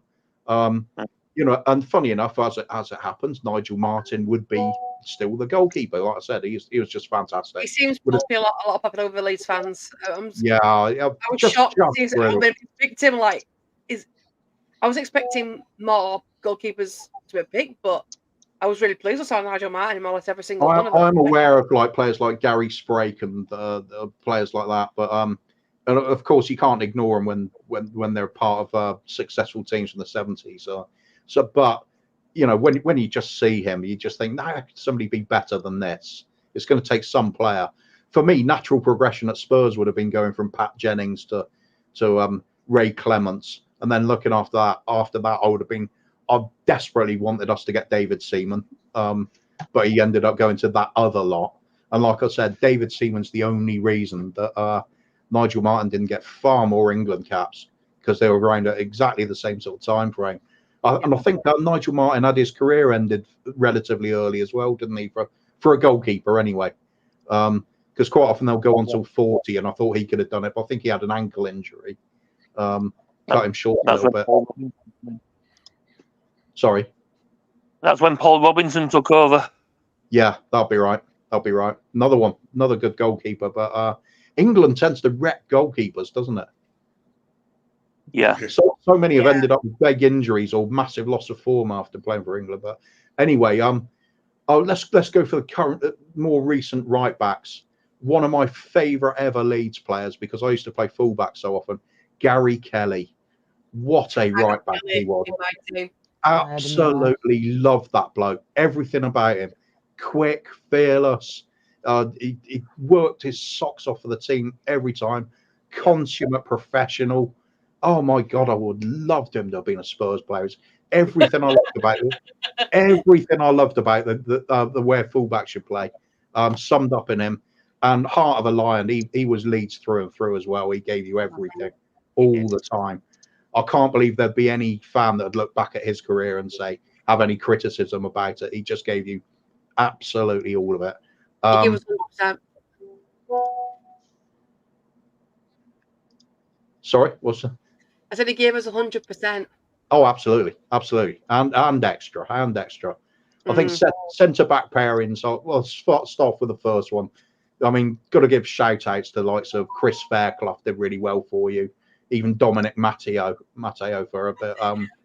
Reasonably good players, but you've got to look at the standout ones in my lifetime. Rio Ferdinand, you can't ignore him. Just a quality player, absolute quality player. That team that O'Leary had assembled back in the 90s for Leeds, that was some team. I used to love watching them. Really did. Had that beautiful balance and skill to it all. A bit of grit and determination. Rio Ferdinand's been one of the best centre backs in recent memory, without doubt. But I'd also like to say Jonathan Woodgate. He's got to be right up there. If that bloke's career hadn't been plagued with injury, we'd be talking about one of the greatest of all time, in my opinion. I thought he had absolutely everything. Dominant in both areas, tackled, read the game. He had a confidence about him that you don't see in a lot of other players, even as a youngster. You could see it just jumping off the page at you. I think, when he went to Real Madrid eventually, and people saw that as a bit of a surprise. But I mean, if he'd really been paying attention to the game in this country, you would have known Woodgate has the potential to be absolute world class. I think real shame he got injured so much. I mean, when he came to Spurs, he was still great for us. Won us a trophy as well. Gotta love him for that reason alone at Spurs. Yeah, I think he was just liked everywhere he went. You knew what he got from him. He's an old school centre back, but he's got the talent of more of the modern players. I think he was good on the ball. He had just had everything. Other centre backs though, got to give a shout out to the South African Lucas Radebe. Yeah. He didn't play as often for Leeds as I thought he had. He just gave me that impression he'd been there for like 300 games or something, but it was only really a couple of seasons. I think it was another one hit with injuries, wasn't he? But he just had captain material written all over him. He was real colossus at the back there. Even I think that would have been that same sort of time when Ferdinand was there and Woodgate perhaps as well. Yep. Perhaps that's limited his options at his playing time at that point as well. So when he did step into the team, I just thought, wow, that's a powerhouse. I really admired him. Yeah, I mean, Fairclough and Matteo did their part as well, but they're not in the same sort of bracket as those others, I think. But that sorry, go on. Oh no, sorry, I thought you were going to say something. That brings me on to left back, and first of all, my instant go-to would have been Tony Dorigo. Oh, I just love the bloke. He just flew forward so often. I just love that style of play. But the more I thought about it, I got swung by Ian Hart, because I remember that the Champions League run when he got to the semi-finals, and he was playing in that run. And I think that season, he was one of the finest fullbacks I've ever seen. He was just head and shoulders above everybody at that season. I've never seen him play, so. Oh, he was absolutely fantastic player. Great at set pieces. That's what people remember him a lot for. Scoring free kicks and just chipping in with the goals. But he kind of fell off a bit towards the end of his career. He was getting caught out defensively a lot. But I think if you're playing with great centre backs and you've got great midfield anyway, to hell with defending. Just bomb forward, do what you do best. He was one of the greatest proper wing backs, I'd call him. It's probably more in an era when it was more attacking wing back than before the term was really used. He was the old school fullback, but he just got forward for it. But him and Dorigo, either of them, absolutely love them. It's my kind of footballer entirely. Brings me onto the midfield then, and to start talking about the likes of. There's an era. There was that 90 round about 1990. He'd just come up from the old second division. You'd bought an aging Gordon Strachan. You got Gary McAllister came alongside him, and then you had the two powerhouses holding it all together with a young David Batty, and then R.I.P. Lead. Yeah. We are talking about the kind of midfield that's got a beautiful balance written all over it. Skill, flair, determination, experience. You've got Batty, who's a local lad, giving it everything. A snarling little fighter of a player. I love that about him. Really upsets oppositions. He kind of elevated himself to being one of your best as far as I'm concerned. I could imagine as Leeds fans, you must have loved watching him play. It just, absolute fire in his belly every match. I think he won the title with you as well, didn't he? He must have, if he was in that midfield. Yeah. But then you had Gordon Strachan coming towards the end of his Man United career. For some reason, they got rid of him. I think he's one of the best signings you ever made. The bloke was genius. He was just so good on that right wing, so creative, so full of endeavour. He brought the best out of players alongside him as well. With Gary McAllister basically pinging the ball around for fun and showing what a quality footballer he was. The other two just really had to roll their socks, roll their sleeves up, and get on with it. Do the hard graft, which they certainly did.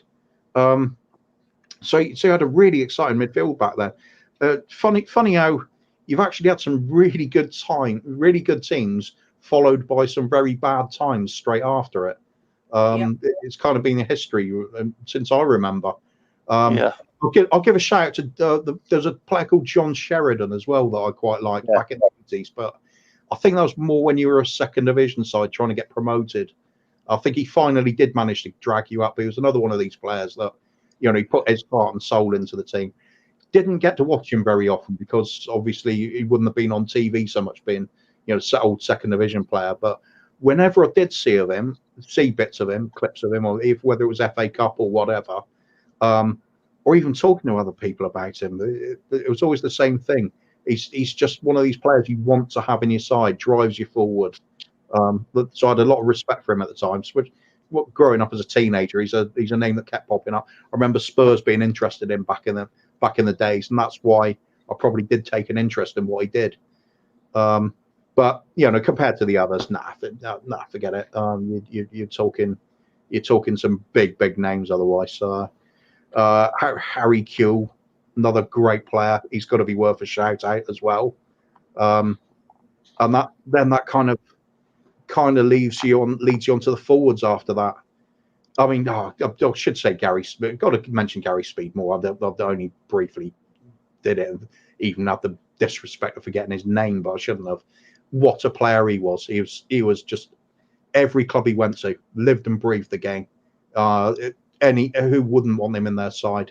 And as part of that midfield quartet I was talking about, he was just fantastic. Him and Batty. They gave the grit and determination to go with the flair and the creativity of the others. Are just all round great players.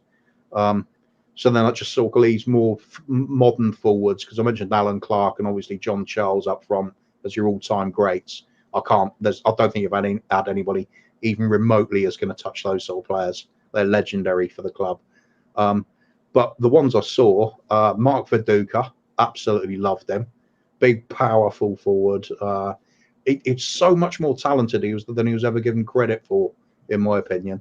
I thought he was very good with the ball at his feet, and a good awareness of other people around him. And Tony Yeboah, oh my God, how explosive can it possibly get? Some of the goals he scored will just get played over and over again forever. They're just unbelievable ones. So these are absolutely blistering shots from the edge of the area where he scampered past a couple of players and then smashed it in off the underside of the bar. Love it. Absolute showcase sort of stuff. So I've got a soft spot for him as well. To go with him, to go with those sort of ones, I mean, I look at players. I remember Joe Jordan, but I don't really remember him being at Leeds. I know he would have had a big reputation. I'm sure he would have been well loved at the club at the time. But there is one through the 80s and 90s, and he won a championship with you that I really admired, was Lee Chapman. Yeah. Really good all-round player. So intelligent, so good at holding the ball up, great in the air. He just did that little bit of everything you needed. And it, again, when we're talking about great Leeds midfield, he's the sort of focal point up front that allows everything to happen. That's the sort of player you're crying out for right now. He knew how to find the back of the net, though, as well, always did. Got some England caps, quite deservedly so. And he's just an intelligent all-round player. It's like a little bit of the Teddy Sheringham's about him in that respect. He knew how to use his strength. He knew he wasn't the quickest player on earth, but he knew where to be. You can't teach some of those skills. Positional sense and instinct of being in the right place at the right time. Just awesome. Somebody saying in the chat, yeah, Smith up front. Yeah, I like Smith, but I never thought he was quite up there with the rest of them. Rod Wallace as well. Sorry, who as well? Rod Wallace. Oh, Rod Wallace. Yeah, it's another name that pops up. Did really well for you. From my point of view, I don't think he's up there with the others, though. He does a solid job for you at the time, but some of these others really jumped out of the page for me. That goal he scored against Spurs, though, were beautiful. I've got to say mostly anything during that era? Well, Robbie King was there with you, wasn't he? Robbie King as well. Yeah, but I thought that era with David O'Leary in charge, that's one of the most enjoyable sides I've watched in recent era. It's so sad seeing you down where you are compared to that. I mean, Leeds have a reputation amongst lots of other clubs, as you know. You know, a lot of people will hate you, as they do with Spurs. But I just think if you can put all the animosity aside and take your sort of rose-tinted goggles off, just look at what's there. You had a hell of a side back there. That was a real credit to football. Really wanted you to go on lift the European Cup then, but sadly didn't happen. Didn't happen. I think it was Valencia eventually put you out, and it was a 3-0 loss. It was a painful one, but you'd done so well getting that far. I just sort of fell away at the end. It's the trouble when you go a long way in multiple competitions. You need that squad depth, and perhaps you just literally ran out of steam then. But there we go. That's all my neutral take on the best I've seen at Leeds. Don't know how that fits in with you as Leeds fans. I'll have to go back and watch. Really enjoyed that. No, really seriously, I could sit back here and listen to you talk about Leeds. I know you're a Spurs boy, but I could literally sit with a cup of coffee and listen to you talk about Leeds. To say you're a Spurs fan, the knowledge you had is. It's the same as anybody. I mean, if I talk to Stu, we talk about Spurs in the 80s or something, or 90s. He'll know a lot. Stu's got a couple of questions for you, Cver. I know Stu's got something he wants to ask. Go on, Stu, fire away. Cver, you've been kind enough to do the Leeds United all-time 11, right? But if you can just picture who your Spurs all-time 11 would be, where would you fit in into your all-time Spurs 11? No. You wouldn't? You wouldn't? I love What would your all-time 11 be then, Cver, for Spurs? Because it'd be interesting. Just off the top of your head. Off the top of my head, Pat Jennings in goal. Away, but I'm listening. Okay, Pat Jennings in goal. When I was a little kid, I was lucky enough to meet Pat Jennings after a game, and I just remember him coming up to a crowd of us as little kids and showed us his hands, and they were the biggest bear paws I've ever seen in my life. It was almost scary, and he just had this calmness and a reassured voice to him. I could have just watched him all day. He sort of glided around, made things look easy, but even he was a little bit before my time. I just saw the very end of his career, and then had to go through this painful process of watching him play for that noisy neighbours down the road in North London. That was bad. So Pat Jennings in goal, certainly. It's difficult then to go past a lot of the Super Spurs teams from the 60s, but so I'm going to kind of go with the really iconic ones that would be in midfield, like Dave Mackay.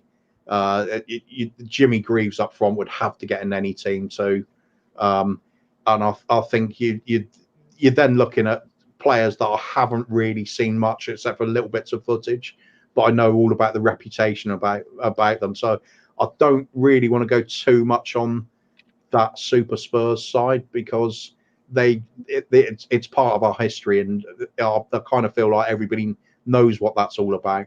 So I'm going to go for more contemporary ones because people will know the names better, especially coming to a Leeds channel.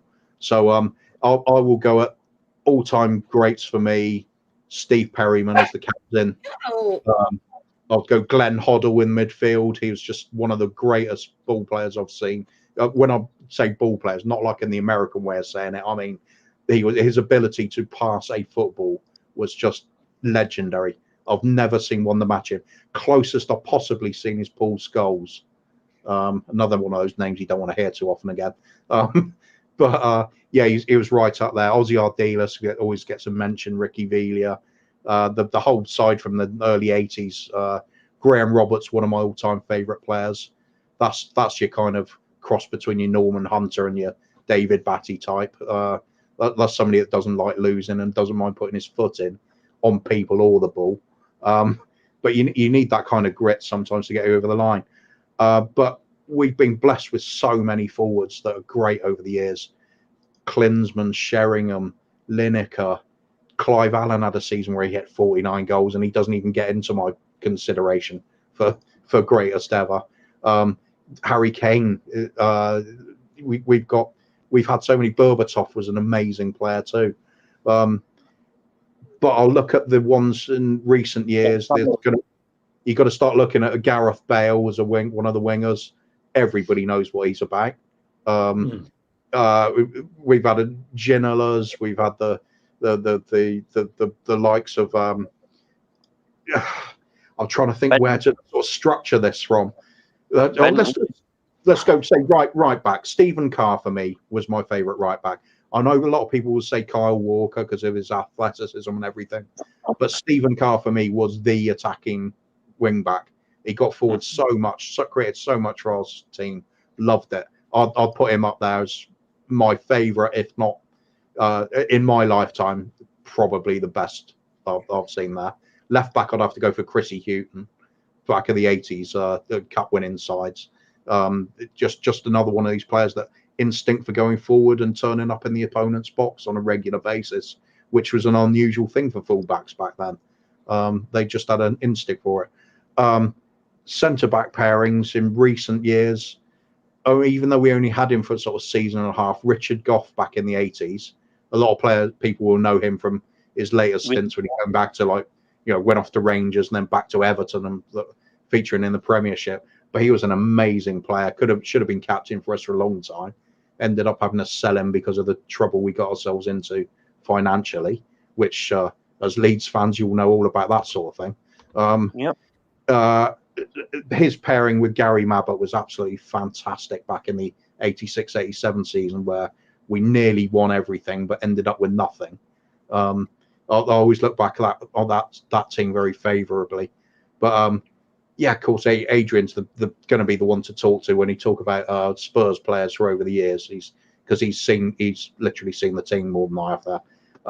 Yeah, if I go at all-time greats, there's going to be very few that you go beyond that 60s, early 70s team, isn't there, Adrian? Sure you'd agree with that. Let's say midfield, you can't ignore the likes of Paul Gascoigne. Just an incredible footballer. Literally Roy of the Rovers at his best, and remains the only footballer I've seen in this country that's actually inspired mania amongst the public. The Italia 90 World Cup, where people were out in the streets in frenzy about us getting through so far in the competition. We all thought we were going to win it. We all thought Paul Gascoigne was going to get us there, and it didn't quite happen. But the country went absolutely wild about him. I've just not seen that with anybody else. So he's an absolute genius player. I love watching him. I've got to find a way to get him in my all-time team one way or another. I have to. The rest of it's kind of contentious, and there's just been so many that I could put in recent times. So I'm just reverting. It's always going to revert back to that 60s team as being the greatest. If you're dominating the other teams around you by that much, you're going to struggle to find players that are better. So Terry Dyson, John White. John White most possibly, my dad said he was going to be the best player Spurs ever had if he wasn't struck down tragically by lightning. He was going to take over from Danny Blanchflower, who was the captain of the double winning side. But it's another one of these players, just silky smooth skills. The ghost of White Hart Lane, he was just turn up and wreak havoc on the opposition all the time. So another genius player that was taken away from the game too early, tragically. You just look at any team, any club in the country. You talk to the fans that have been there for a long time. They will always remember those players that get you success, and they'll always remember them fondly. If you're doing it over a period of time, anyway, the odd cup win, like winning a Carabao Cup, and once every 20 years or so. That's not what sustained success is about. You want eras, don't you? Don Revie's era, and the great Bill Nicky's era, and Birkinshaw for us as well. Pick any of the players out of those, you can put together a good team. So that's basically. I think I would have to think long and hard about creating that list about my greatest ever Spurs team, because there's so many. I would be, how do I fit this player in? How do I not pick him? I mean, when I'm talking about, I probably wouldn't even have Harry Kane in my best 11. That's how much talent we've had over the years. I honestly think Dimitar Berbatov was a better player, and Gary Lineker was awesome, and Archibald and Crooks back in the 80s were brilliant for us.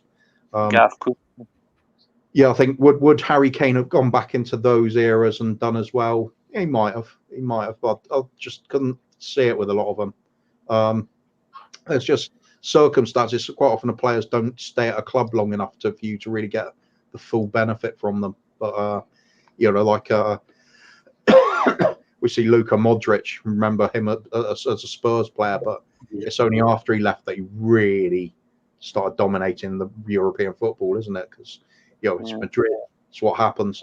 Same with Bale. Great for us. Absolutely brilliant player. The best in the Premiership. And then he's gone all of a sudden. So sometimes your heroes or your favourites for your best 11s are the ones that just stay there for a long time. Never knock those kind of players. That's why I always think, the likes of Batty, he would have been even more of a Leeds legend if he had stayed, but he did move on, didn't he? He went to Blackburn, Newcastle, and then back to Leeds, wasn't it? Yeah. If I remember rightly, he turned down his winners' medal at Blackburn.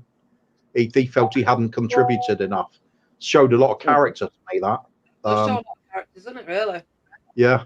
I'm sure he was holding his championship winning medal though from the time before at Leeds. I think he'll treasure that one pretty well. But I mean, there we go again. Kate saying Ledley King. When you're talking about all-time greats, you really got to put a lot of thought into it, and you're gonna be leaving out players that make you cringe to leave them out. That's the unfortunate truth of it. Same with us, though. We were picking out 11. We have, like you said, we've had some really class players over the years, and once you think of them all, I know people brought them up. Like, I forgot about them. Oh, I forgot about them too. And you know what I mean? It's really hard to sit down and really, really think about who's your all-time. It is really hard to think. Yeah, absolutely. I mean, some other Leeds players that popped up while I was thinking about the others. Lee Bowyer's going to be in there with a shout. He was really good for you. With the others, Olivier Decourt, he was great for you at one point. What about Hernandez, Danny? Pablo. I think we got Pablo a little bit too late with Cver. I think he goes down as a legend at Leeds, Danny. Oh yeah. Yeah. Some of them games when we went up under Bielsa, he won them on his own. Yeah. Right. It shows how Get much through some of these starred comments. Right, Jess. No. Get through some of these starred comments, but go, Stace, you're all right. It shows how much we respect him at the club as when he left Leeds, and how Leeds fans travelled over to where he was playing just to support him. Even then, you can see how moved he was when he saw Leeds fans in the stand, and it was like, you're always going to be a legend at Leeds United no matter where you go. When you get top level at Leeds United, you stay there. Right, Yeah, Colin's first one is a start some of these. It's okay saying that it's a 2-year plan, but if we don't go up, we'll lose Cree, Amp, Gray, possible Rutter and Nonto, plus Road on work time. We won't lose Ampadu. Well, I look at it this way. Rodon's not our player anyway, so it doesn't matter if we lose him or not. Ampadu will be staying. I think Gray stays. I think we'll get another season out of Rutter, and I only think we'll lose Nonto and some over me. Ampadu won't go. I was saying in comments the other night when you were on this discussion, I think Leeds could do worse than to look at some really smart loan signings for next season. Because I don't see the budget being there, and I do agree players are going to want to move on. That pull of playing in the Premiership's too strong for a lot of players. So Is that there's that kind of balance at the moment, isn't there, between being sensible with what you got, realizing where your limitations are, and then just plan for it. I think if you get some good loan signings on, and then look to pick up some of the cream of the crop from perhaps the divisions below, just getting some of those really exciting youngsters in, keep building for the future. Just realize where you are. I mean, I think this kind of promotion push, it's almost come too early for you in a way. Because I think you look at, for me personally, I look at Bamford and I think he's not up to it. And I look, who else have you got there now? And I've forgotten his name now. Joseph, isn't it? There's Joseph. Yeah. I mean, I just don't see what him being the sort of player that gets you that. Unfortunately, it really is. Unfortunately, you really need to come up so you've got that money to get a team. Yeah, I feel you just got players that just aren't up to the level at the moment. The ones that are, when they're on song, you look good. But as soon as one or two of them lose any sort of form, it's looking bad. These last 6 games have been horrendous. So, Good question. Everybody can answer. Right. 1 minute, let me just go for this one. From Angels. Who was the best player to ever play for Leeds if you had to pick one player? Who would you be your best player? Everybody can answer this. Billy Bremner. Yeah, Bremner for me as well. Got to be. Bremner. If it's not Billy Bremner, it's John Charles. It's got to be one of those two for me. Lee'll have a different thought. Who's the best player you've watched at Leeds? Best player I watched for Leeds. Probably Jimmy Beckford. In your area, Beckford. Stace? For me, Bremner. Bremner for me. Bremner for Danny. Bremner for Cver. Stace? Any advance on Bremner? See, for me, no, not Bremner. The thing is, Bremner's way before my time, so I've not actually seen Bremner play. So for me, I can't say Bremner without actually looking at his gameplay. See, I'm just thinking more like my era. Sure, this is difficult. Why? Who asked the question? What, Jules? Yeah, of course. Oh, wow, this is really difficult. Probably Pascal. No, I'm not going to pick Pascal. In my era, that I've seen, it's probably got to be Rio Ferdinand. Oh, Jules, you've really got me thinking.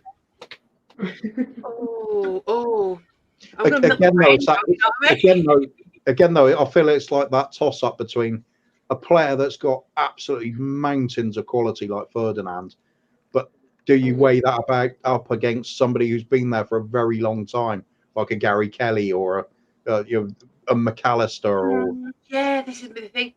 But I'm gonna say Jimmy Floyd Hasselbank for me. What? I forgot all about him. I didn't even mention him. What a great player he was as well. For me, he was a great player. I loved him. Next. Certainly get you off your seat, wouldn't he? Oh yeah. Danny will answer this one. What is it? Would you take Calvin Phillips back? It's a no from me, Beef Work is saying. No, I won't take him back if we could get him for 5 million yet. No mind what else. I don't think he fits in this team. Anybody else got an opinion on that? No. For me, getting with Farker's system, don't get me wrong, he's a good player, but he's been wasted at Man City, and he's not exactly having a good loan spell at West Ham. We will talk about something now, won't we? For me, he needs to go abroad. You think with Phillips? Yeah, he needs to go abroad as Phillips, just for a season or two to get himself back to where he was. I don't think he will. He can't play the double pivot for me. He's better in a single pivot, and not a lot of teams play single pivot. I think if you come up, you're going to need somebody like him. You're going to need as many as you can get like him. He's got the Premiership experience, and I don't see a lot of that with this Leeds team at the moment. It's just. I don't think he fits in, Cver. I really do not think he fits in. with that current Yeah. system. I think it's Gruev and Kamara that'll start in Premiership. Just my personal opinion. And hopefully Rodon can go up and he signs with us. Kamara's been an odd one for me because I've heard rave reviews about him earlier in the season, and ever since I've taken more interest now the title charge is on, I just haven't been impressed with him. It just it doesn't really. I can't understand what he's really doing there. I didn't really see him shielding the defence. I think your defence, Rodon and Ampadu, I think that's what's holding you together at the moment. To be honest, I think some of their performances have been right up there when the team's not performing. But yeah, I think it's a case of players losing form at the same time, right at the wrong time of the season, isn't it? It's really derailed you. Same for us as well. Kamara hasn't had a pre-season, and he didn't play for Rangers for nearly a year. So I just think it might be just tiredness and catching up with Kamara for me. Cver, I don't mean this in no disrespect to any Tottenham fan, right? But you'll know what I mean when I say this. How does a team out of form find form? Because Leeds aren't in any form, and how are we going to find form in 3 games? With 3 games, I don't see it. I mean, the obvious way would be if it's during a transfer window, you just bring in some fresh blood, try and stir things up, somebody to act as a catalyst. But with the problem, both Spurs and Leeds at the moment, key players not performing, and there's no real alternative to them. When James Maddison lost form, we don't look anything near the same team with him playing poorly. Same with Bissouma, start of the season, he was a monster, and then he just lost it, and we haven't been the same since. Leeds, you need every one of those big name players firing right now. Who can you bring in instead? Do you think any of the youngsters are good enough? Doesn't seem to be. I know you rave about Gray, the young lad, but again, in this last 6 games, I can't really say I've seen anything from him. But I can't blame him really, because he's a youngster. He's going to need some players performing well and helping him through games as well. He can't do it all by himself. The only one I see possibly can spark you to doing anything, and he takes a lot of hits as well, is Somerville. He's the only one that looks like he's got that kind of explosive element to his game where he can do something that hurts the opposition. But otherwise, you're looking very flat. You look scared to attack at times. Very much really sort of defensive mindset. I think if you really started, rather than looking at individuals raising what you're doing at the moment, I think you just need to tweak what you're doing. Be a little bit more brave. Throw people forward more. Just getting numbers in the box more often, slinging the ball in. You just need some goals somewhere, get a bit of confidence in going. See if that triggers something, because what's to lose at this point? If you're playing this badly, you're not going to make top 2. You might as well try and get the ball going in the net a few times and see if some of these players just like get that spark again. Because it'll be better to see that going into the playoffs than trying to limp on playing very badly and scraping points and looking for other teams to do you a favour each week. That's not a way to do it, really, is it? So you think we should aim for playoffs rather than automatic? Yeah, you just got to find a way to break the cycle at the moment, because each week now I see you just going out there. Like I said, it seems very flat. You seem to be fairly well organised at the back. I think as I said, Rodon and Ampadu look like a solid back pairing for me. Seeing you through a lot of games. So, but when you go forward, it's very much like Spurs are doing in a lot of games lately. It's like there's a reluctance to take chances. I think sometimes you have just got to go for it. Game's supposed to be about taking some risks and getting rewarded for it. If you don't take the risk, you're not going to get anything. Draws aren't good enough now. You've got to be winning the games. You're not going to do that by sitting back. I think get forward and if it pays off, great. If it doesn't, you're giving it a go. It's all in at this time of the season. and I just don't feel like your team's playing like it. It's very reluctant to make mistakes or take those extra chances up front for me. And you're struggling with it. It's a rut now, isn't it? It is. It's been like in a rut. But it seems to be happening even in the Premier League as well. Like the top three, like apart from Man City, sorry, like Liverpool and Arsenal, they seem to be doing the same thing. Like everything seems just to be take a back seat, or it looks like they're scared to score or scared to attack. It's frustrating. Yeah, it's a common thread though, isn't it? Well, I think social media doesn't help either, because if players make mistakes, they get absolutely slaughtered by fans. And it kind of takes a lot to shelter them from that, because which player isn't going to be seeing any social media, or they'll know what fans say about them, whether it's secondhand or seeing it themselves. So that's why you end up with players like padding their stats, the passing stats. Make sure you do the safe pass, get that percentage up, and you can say, "Oh, you're doing my job here, doing it well. Look at that 90% passing rate." That's no good if you're a creative midfielder. You want to be taking those, going for those really difficult through balls that don't always work. It's better to have a 30% successful passing rate if those 3 out of 10 successful passes have created goal scoring opportunities. It's better than having 9 out of 10 that didn't do anything. I think it is. It's just about guts. I think they're. Is it the manager? Is it coming from him being a bit scared of taking the chance, breaking his routine? I don't know. Maybe he doesn't trust the players to go forward either. Perhaps he's trying to hold the shape and grab the wins. It's difficult to say. It's just kind of just the steam went out of the wind went out of your sails at just the wrong time. If only it had been the other way around, you had this bad lull at the start, and then just you're doing what Southampton are doing now. They're the team that look like they're going to do something to me. Yeah, I agree. The only team in form, aren't they? Yeah. I mean, I know Ipswich have had a couple of results, but they don't look anything like they did before. Leeds certainly are, and I think Leicester, the wheels have well and truly fallen off. Yeah, true. It's kind of a weird title race where nobody wants it at the moment. Yeah. Does leave the door open. Well, I told you before, I put a bet on Southampton to win the title, 150-1 a few weeks back. It just seemed like they're going forward, steaming on and winning.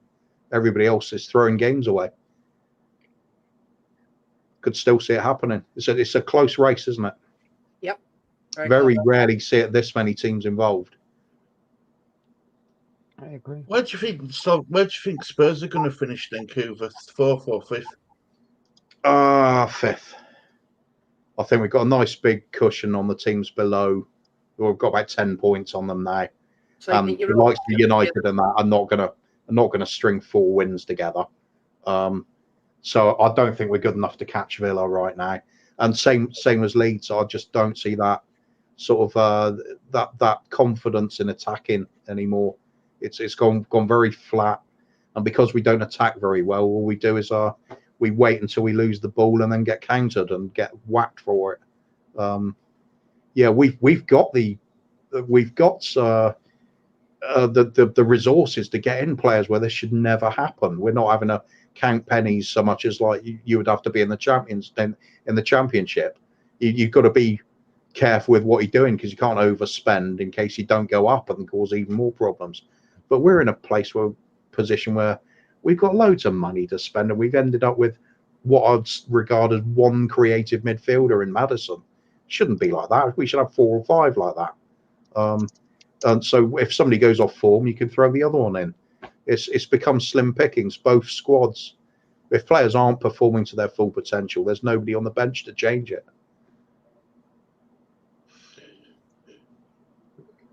Depressing, isn't it? I wish I hadn't come. No, he's tooth hurting. He's got massive tooth hurt. Yeah, I know he's got toothache. He's messaged me. He's not well. Got any questions that you wanted to bring up, Jess? Sorry, we've kind of gone off the ball there. Did Backy deserve the stick he got? What about his wages? Well, it seemed it come out like he were on so much bonus each game as well. And no, at the end of the day, look, it's not running contracts. That's yeah, I think he did get a lot of stick for what wasn't his fault. How's your current feeling about where you're going to finish? I said fourth before you come in, Cver. I think we could even finish fourth. I do. I think. Me and Jess are on third.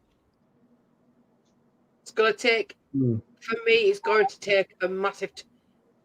I'm reserving third for now, but I'm just going to see how we play on Monday and take it from there. But we had this conversation, and I said in August, I said 14th, just purely because of the previous performance in the Premier League and the chaos that was at Leeds United at the time. So at this moment in time, Leeds United have surpassed my expectations at the moment. So I'm happy with that. Another year, to go another year in the Championship, then I'm not going to be that disappointed. We've had a cracking season. We just kind of fell at the last hurdle. That's what I was saying earlier about. Yeah, so that's what I was saying earlier about. I feel like you've had this season one season too early. If you'd had next season and gone like this, you might have had that little bit of extra depth in the squad, and players have got that little bit more experience to kick on. And I think it's just there's nothing in the tank at this moment. No. I really don't see where you're getting a win from, if I'm honest. No. Hope I'm wrong though, because we want to have some of those waffle next season. We all hope we're wrong, but it's just at this moment in time, there's no light at the end of the tunnel. Yeah, and again, even if you do manage to get yourselves up this season on that sort of bare bones squad, scraping back again. Next season's going to be hellish difficult to stay in the Premiership because you aren't. We'll lose more than we win next season. We'll lose more than we win. 100%. I agree. People think we're going to go up and get fourth. Some Leeds fans think we're going to go up and get fourth. No, if we stay up first season, I'm happy. Mid-table. I'm going to say mid-table. So between. I don't think we'll be mid-table. I think we'll be 15th, 16th. Yeah, so I'm saying between 10th and 16th. I reckon because at the moment in time, it's looking for me another season championship, which I'm not too bothered about. I like Daniel Farker and I'll always back him while he's there. Yep. I think he's a real good manager. What he started with in August with the fucking upheaval of that squad and everything else. Me, at the start of the season, I said Leeds would finish no higher than 10th. So for me, it surpassed my expectations. And if we fall short, we fall short because you deserve to finish where you finish. And if we fall short and we get the playoffs and we lose, then it's unfortunate. We pick ourselves up, we dust ourselves off and we try again. I'm sorry. We've proved that with Bielsa, though, because the first season we had with Bielsa, we fell at the final hurdle. And then look what happened. The next season we was in charge, we got promoted. It could happen again with Farker. You see, I don't like comparing Bielsa to Farker. I don't like comparing. No, totally different managers, tactics and everything. Everyone's saying that they want Farker out because of how we are this season. I'm just saying. No, that's wrong. That's wrong. You know what I mean? That's wrong. Oh, yeah. I'm just saying, like, we felt the final hurdle with Bielsa. And the next season, we all supported Bielsa and he got us, and we got behind him, we got behind the team, and we got promoted. I think we'll do that again. I do. I think we'll be feeling sorry for ourselves for the first week or so. Then we'll start getting behind all transfer news, what comes in. And then before the season starts, we'll be back behind him again. We will. We will.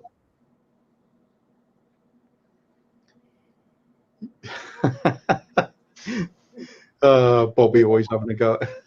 Having a go at Kate.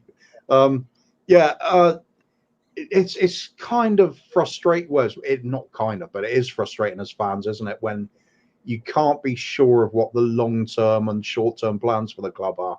Mm-hmm. And I think Farke, was going to be a really good manager for you if you hang on to him. But if the right level of investment or the clever and smart players coming in doesn't happen, he's going to struggle. Anybody's going to struggle. At that point, does he become too good for what the club's done? It's the same with star players as well. If you don't come up, there's people want to move on. Where are Leeds right now? That's the real thing. What's your gut feeling on? Are you going for that? Buy in the players, the quality top players for to get you from Champions League to Premiership next season, if it doesn't happen this season, or are you doing the more sensible one and letting players go when they've got really decent value for them? And I'm talking about the Greys and players like that, and then just accepting that that's the level you're currently at, and you have to just reinvest that really wisely. Like I said, look at some relatively cheap talent from abroad, all the players from lower divisions that are really excelling, and you could pick up for decent value for money, and then just develop them. But if you do that, is Farke the right manager for you? I don't know. You see, we've got a difference of opinion of me and Stace, and I love it. You know what I mean? Because I respect her. She knows that, right? But I think, regardless of if Leeds stay in Championship or get promoted, I believe that the pull of Bayern Munich for Archie Gray would be too big for him not to go. Yeah, I Do you know what understand I that. mean? Yeah. Yeah, what player wouldn't want to go somewhere like that? Say we do sell Gray, what price tag would be on him? Considering we got to pay 76 million. No, I don't think so. Not when it's been a Championship. It'd be about 45 to 50, I think. Remember, it's only 9. It's only what? It's only just 18. And we've got that back pay. We've got to have 76 million by July. June, I think it is. Yeah.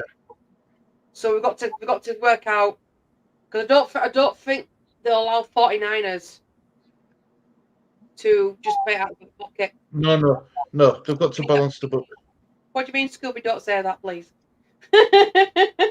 What about Gray going to Bayern Munich?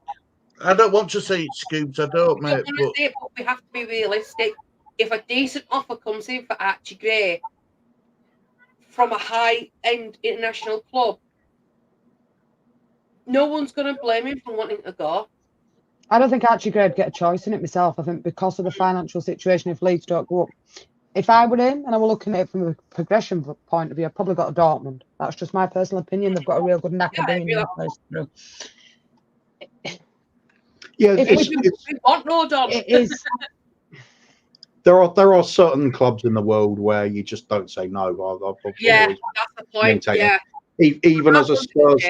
Even as Spurs all my life, I've been a Spurs player, if the likes of Real Madrid come knocking, I would have my suitcase packed in an instant, halfway to the airport with clothes hanging out, and within 10 minutes. Yeah. Before the ink's even dry. These clubs don't come back in for you, Cver, do they? It's like, if you turn them down once, that's it. They don't come back in for you again. Yeah. So it's a big. That's a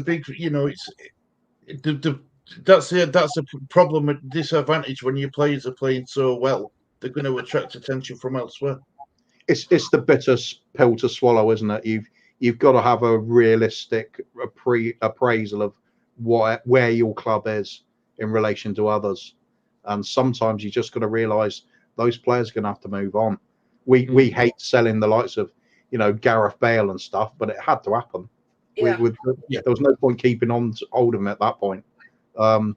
Eventually, you find a way to stabilise things and start improving your overall situation, and then of course your transfer budget starts creeping up again. That's what it seems like. It seems to be the case with Leeds. I don't know what your long-term future is going to be like.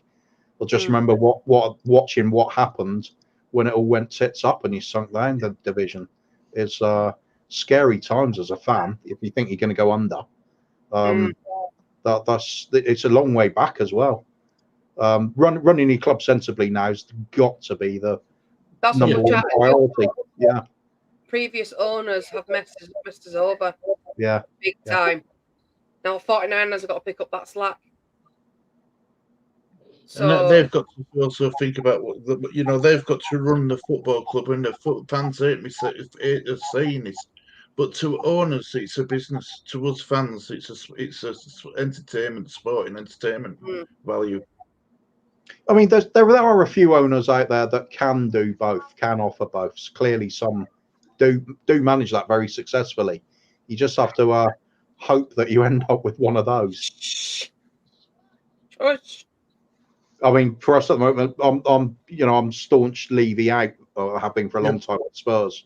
But that's because I appreciate what he's done as a business. Very good business, and raised our profile all over the world. That's great stuff.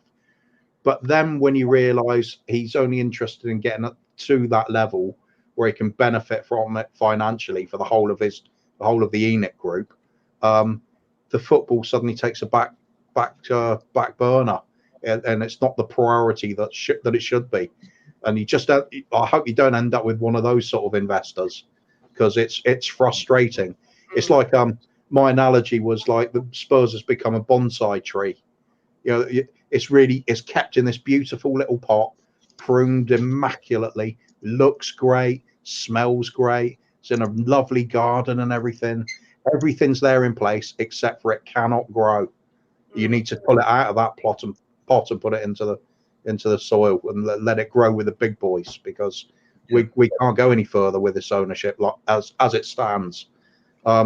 So there are people out there that might want to do the same with Leeds as what happened with Spurs, and you've got a big fan base. You've always had that passionate, large fan base. That's got to be what the driving point of the club is. If people say that, I mean, if people see that, and that match day revenue is always going to be high, always potentially sky high as well. You're just a big club in waiting to go up where you should be. Same with Sunderland, same with, Everton, of danger of relegation. They should never be in that position either. But this has happened, and it's happened to a lot of clubs. It's now a case of just, do you get lucky with a rich owner? Who knows? I'll wait and see what happens with Leeds. Well, 49ers aren't like that. 49ers are proving that. I think the San Francisco 49ers, they won a massive club. Now look at them. So we've not in. I think when the 49ers come in, we've got that information to know that they don't take stuff lightly, and they do put their all into a club. So we know that we've got. Sorry, excuse me. We seem to have good owners behind us back. It's just the previous ownership has left us with a sour taste in his mouth, because obviously all this debt that's come through is because of them. The only thing I'd say about the 49ers is it's an investment group, right? And a group of investors tend to want to make money on their investment, what they've laid down, and that's a bit of a concern for me. Is it being an investment group? It could also be another case of owners coming in that raise the profile of the club and then raise the overall value of it by taking you up to the Premiership again, getting into European spots, and then maybe they want to sell it on at that point and just take it. I don't think they're there long term. I don't. You don't know, because that's what I hoped was happening with ENIC, but they're still here, and it looks like they're here to stay, because they realise that it's a cash cow at that point. They can make phenomenal amount of money just off the name now. The fact that Daniel Levy can conduct his business with Tottenham chairman under his name, he can do loads of extra things off the field that he wouldn't have been able to before, because it's raising your profile. Are Leeds going to go the same sort of way? You can't. Nobody's got that crystal ball, have they? We can see what the 49ers have done before. Yeah. We have a resident crystal ball reader, Jules. But she said that she'll tell us after Monday's game what Leeds are going to do. I'm going to tell everything right now. If we lose Monday, it's bye-bye. Stu, what people have to remember with the 3 teams that Leeds United have got left to play, Middlesbrough have still got something to play for. They still can get in playoffs. QPR fighting relegation. Southampton are. So the 3 games we've got fighting out automatic promotion. It's not going to be easy as people think. Middlesbrough away will be a very tough game on Monday. Always has been a tough game against Middlesbrough. Always has been a tough game.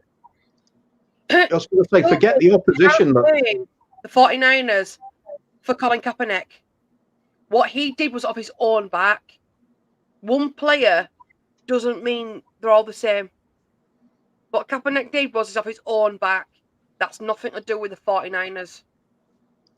So I just thought I'd point that out. To know what he's talking about, and he should not place one player, well, over there anyway, one of their soccer players. Not soccer, sorry, football players, sorry. Should not reflect on a whole company. Because the 49ers just isn't one person, it's a massive investment company. And we've actually got American football players invested in our club that don't agree with Kaepernick. But we can't challenge one person with the same brush. Sorry, Jess. Thought I'd just... No. Depends on promotion. If no promotion, then we have to raise 100 million. Benny's saying. Big up to Benny. I don't think that's unrealistic, really. No, to carry on what you're doing and keep back in the race for promotion if you don't go up. It's probably a reasonable ballpark figure, isn't it? That's what I'm saying. I think you could do really well if you make some really smart loan signings from Premiership clubs. That could take you over the line. You look at what's some of the ones went up, even the likes of Hull this season. Some of the loan signings they got. Valio. Yeah, exactly. If you get players of that sort of caliber in, you're looking a lot better for it, aren't you? I agree. I do. Yeah, but we were in for Cavalier, weren't we, Stu, when he went to Wolves with a promising game. Yeah. Do you think Farker made a mistake there, Jess? Do you think he should have said, "Look, yeah, we'll put you in"? Yeah. Well, maybe not guaranteeing me in play every game, but for me, where we struggle or seem to struggle is lack of strength and depth in our squad.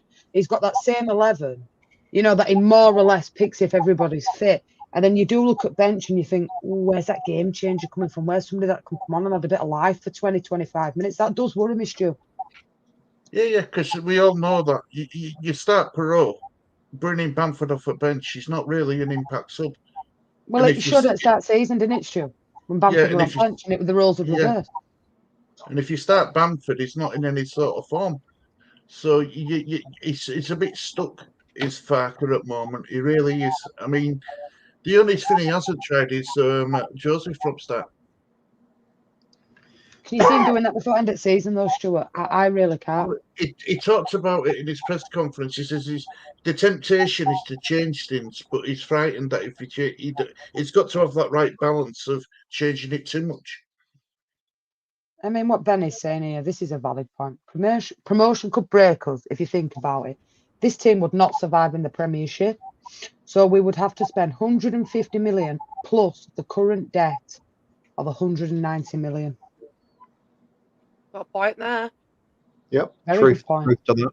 How would your fan base take it, do you think, if the board were to come out and say, this is the plan, we're going to look for promotion. If we get promotion, we're not going to spend the kind of money that we need to stay in there.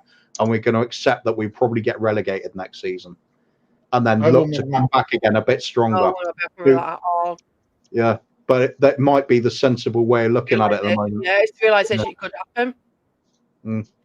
But like when the 49ers first took over the team, Alan said, when we go to Prem, they do a massive overhaul. At this moment in time, that overhaul's not going to happen until we clear some of this debt.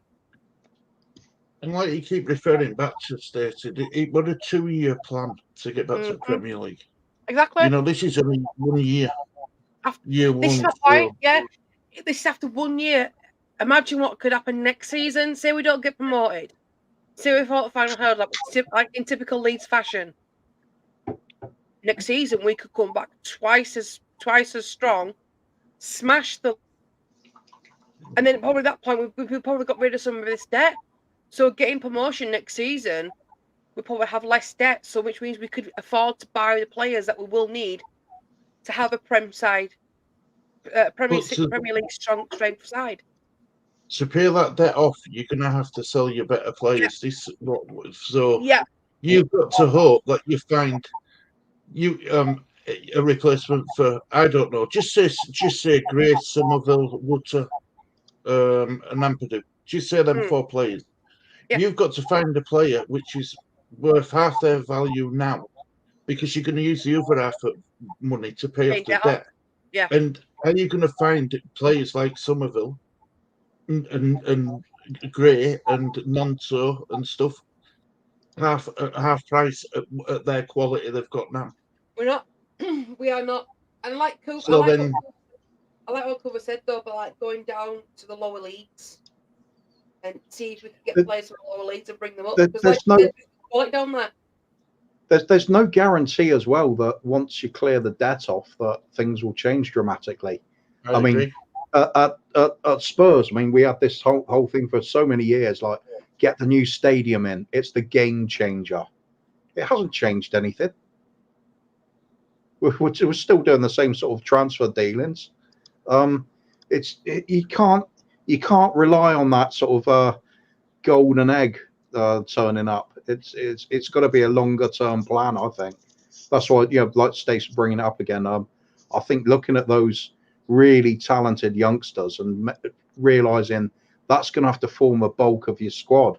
If you're going to get somewhere, you need getting some old wizened, you know, level-headed pros in to help the youngsters along, and I'll just see what you can do. Just unearth some of those gems. Yeah, you'll have to sell some on again, but get good money in for them and keep it going again. There used to be a genius for it in the lower divisions. Old Dario Gradi at Crewe, he used to do it all the time. Unearth youngsters constantly. You know, trying to think of all the names coming up to the Premiership. It was just a regular way. It was how the club survived. With Leeds, you don't have to do that to survive, but it'll be a good plan to get it in place. Capture those youngsters. I mean, even the likes of West Ham practiced it. Go and get Jared Bowen, lower league player. So he's not that fashionable for the top teams, but what a player! Same as Andy Robertson when he come from Hull to Liverpool. What a snip for £12 million. Yeah. Mikel Antonio went from Middlesbrough to West Ham. With that, Mikel Antonio is their all-time leading goal scorer now. Wow. So yeah, it but can happen.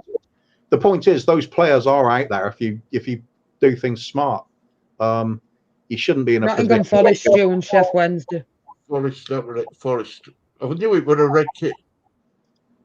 Well, orange kit, red kit, what cool kit you want. Sheffield Wednesday. That's another one that's criminal. What's happening to them? They're a sleeping I agree with giant. that. Man. Sleeping giant. Hoover is right. With what's happening at Spurs, right? You've got. We've all said this on this screen. We all like Big Ange. We think he's it's a decent manager.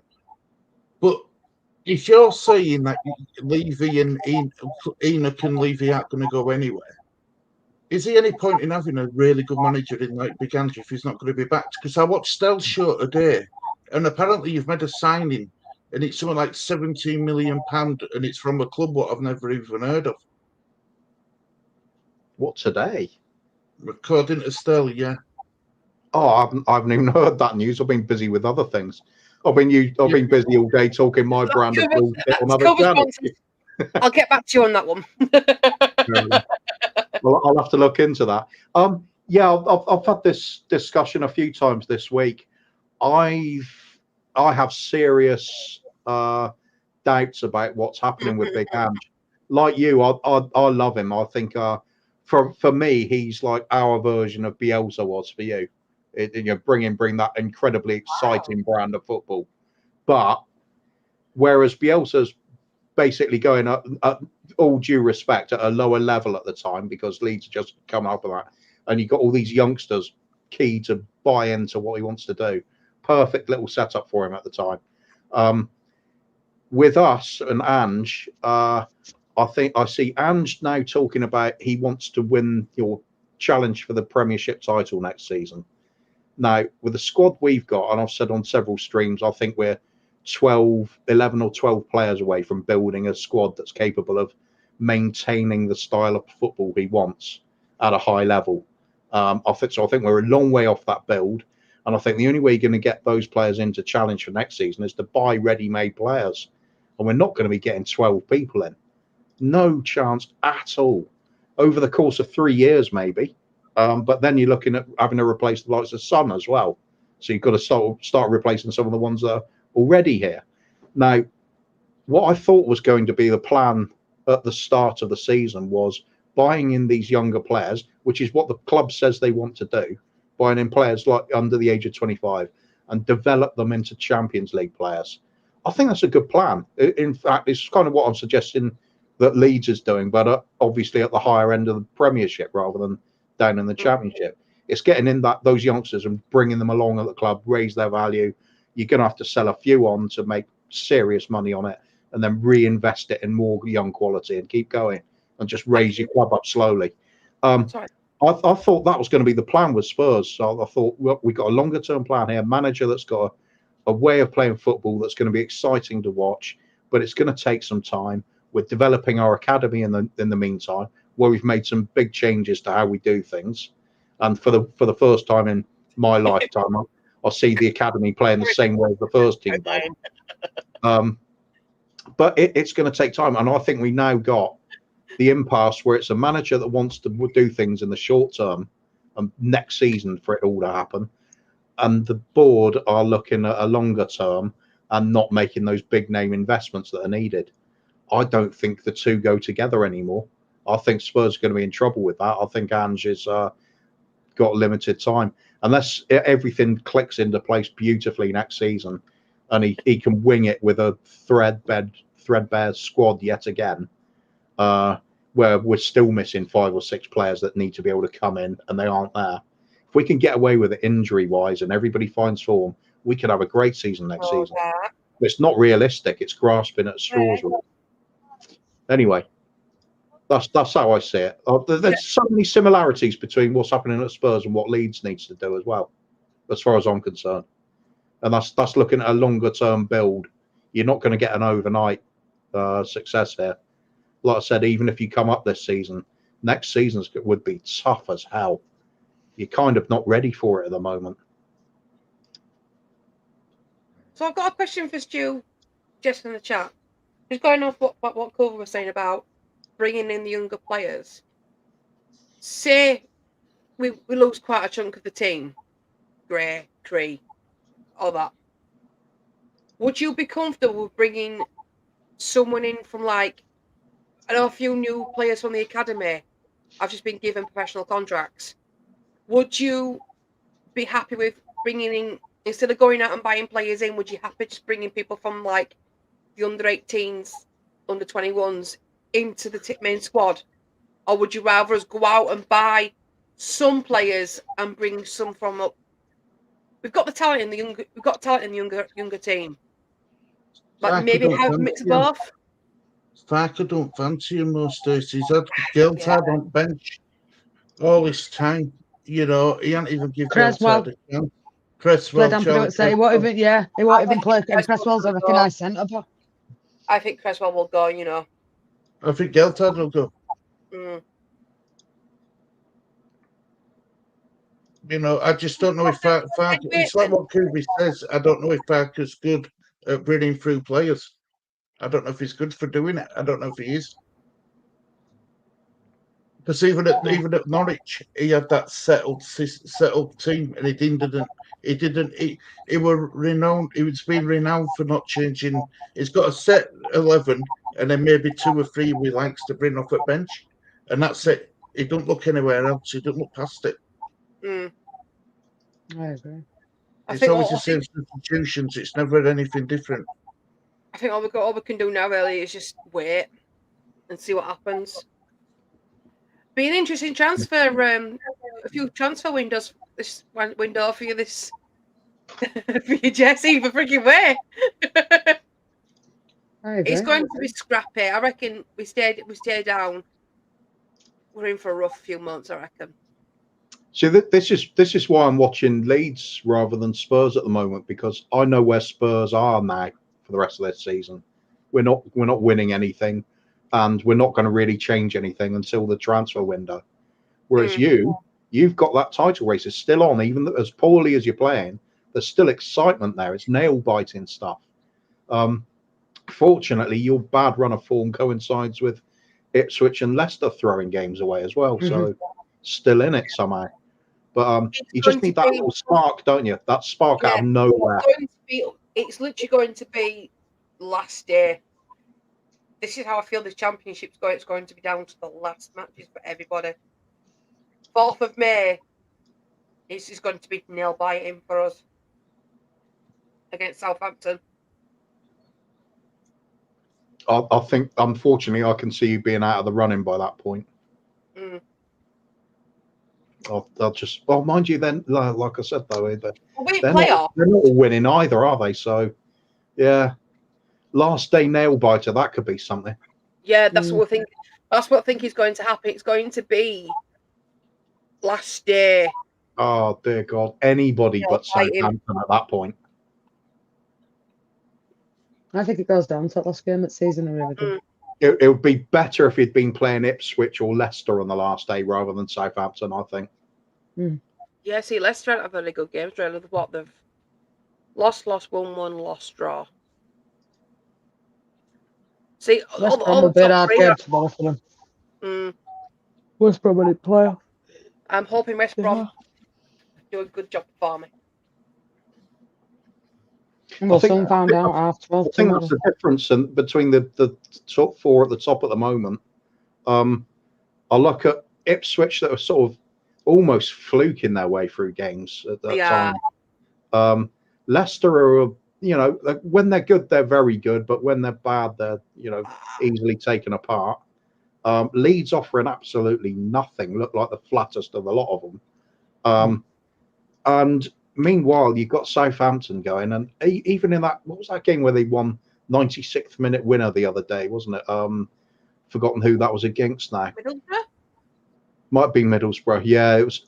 But anyway, the thing was, when watching that game, you could see the players believe they're going to get that goal. They really look like they're up for it. When I watch Leeds, I don't get that feeling. It's kind of like making up the numbers at times. That's what I was saying before. If just shake up this team at the moment, you can't do it through signings, so you're just stuck with what you got to the end of the season. So why not just bomb forward, get people into the box, take a big chance, see if something happens there. If you just get a few goals doing that, get the confidence up in some of the forwards, you could rescue it still. I just don't see how you're going to do it sitting back. I'll rephrase what I said. Leicester have lost the last 2 matches. I read it the wrong way around. So they're slipping a bit as well, and like Jess said, West Brom aren't going to be easy for them. So it's either win or draw. Daka has missed so many this season for them watching them. Yeah, this miss. So you struggled against Plymouth. For the next couple of matches, we are going to be on our edge of our seats and heart rate just going, stress, anxiety going through the roof until the 4th of May. Tuesday's a massive game. That game in hand for Southampton and Leicester is a massive game. That is a massive game. If Southampton go on and win that and beat Leicester, they will go up as champions. That's my genuine belief with Southampton. And that's covering with the money. But I've watched, watching Southampton at last few games. It's been really good. They look good. Yeah, they have. They look good. Real good. I mean, we did it last week, didn't we? I did watch one and they were 3-0 up in 25 minutes. Game done. Yeah. Yeah, because we and Chris had other games, didn't we? You were doing Barcelona and you were doing Dortmund. Yeah. Well, that decides it. Then you need to win your all the other games, so that one you don't need to win that one to go up. I found that little clip. Sorry, I won't be rude. I found that clip what Stel were on about that breaking news, that player you're signing. Still won't mind. You don't mind me sharing screen, do you, Jess? Oh no, no, not at all. You won't be able to wear it, will you? His name is. I'll bring up. Royal Union St. Louis. Say that again, Stu. Well, Liverpool played them in Europa League at the start of the season. Group stage. I will now. I'll give you lots of love. So let's see if I can find it for you.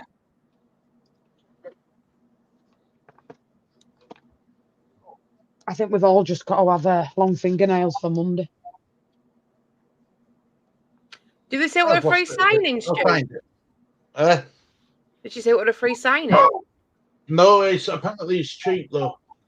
It's cheap, but you know Matt, who's on their show still, Cver. There's Matt, Stell, and two others.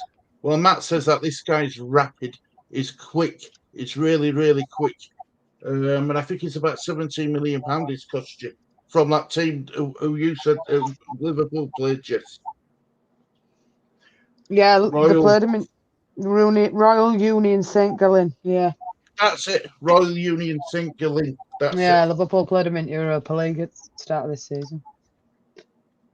Belgium. I don't think he's heard anything yet, so it looks like it's not a good thing. Well, he's downstairs, I think. He's probably asleep now, Russell.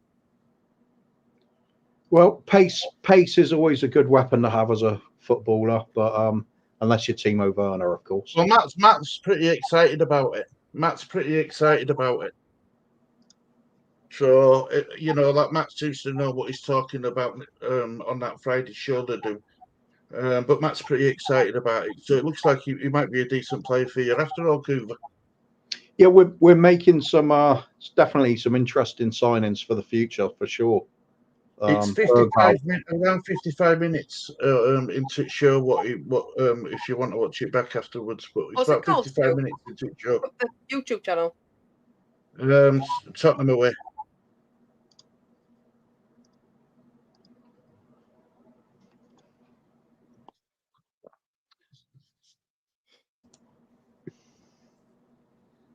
And how far in? Did you say? Oh, lucky now. Keep plodding, mate. You'll get there. Didn't know you could spell, Johnny. And what is it, Leicester? Oh, Southampton got tomorrow. They play tomorrow. Southampton. Cardiff. Oh, no, they've got they're away at Cardiff tomorrow. That'll be a hard game. Cardiff are decent at home. They bet Ipswich at home 2-1. Have you got it up, Jess? How far in did you say? Hey. Oh, right, not that show, is it? His name Amari, Tottenham after him. 56 minutes 20. I'm on 56:24. It's just about to come now. There you go. Is that his name, Amara? Amara. That's it, yeah. West Ham won him in Austria. Amara. He's a striker. I don't know enough about him. I mean, years back, I used to follow obsessively, go for all the football news and watch as many leagues as I could around Europe. But lately, I've not really been doing it. Don't even follow Ajax like I used to. I used to watch them religiously as well with Spurs. But breaking news when they were saying that. Yeah, I kind of give up on expecting transfers that I want at the club anyway. We always end up getting somebody else, so I'll just see what we get. But to be fair to Big Angie, he has said that you are going to be signing superstars. He's going to be signing players who we think are going to suit the system. Yeah, I don't think that's going to be enough to win the Premier League, though, unfortunately. No. So, well, we'll see. I've noticed, though, he didn't say anything about them having to be young players either, though. That kind of worries me more because now you can end up with somebody that just ticks the right boxes, but they're not all that great. I've been after him for a couple of weeks, though, according to what I'm finding. Yeah, the future with you.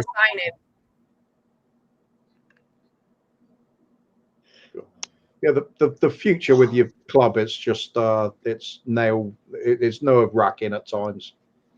Sometimes you need something to come your way.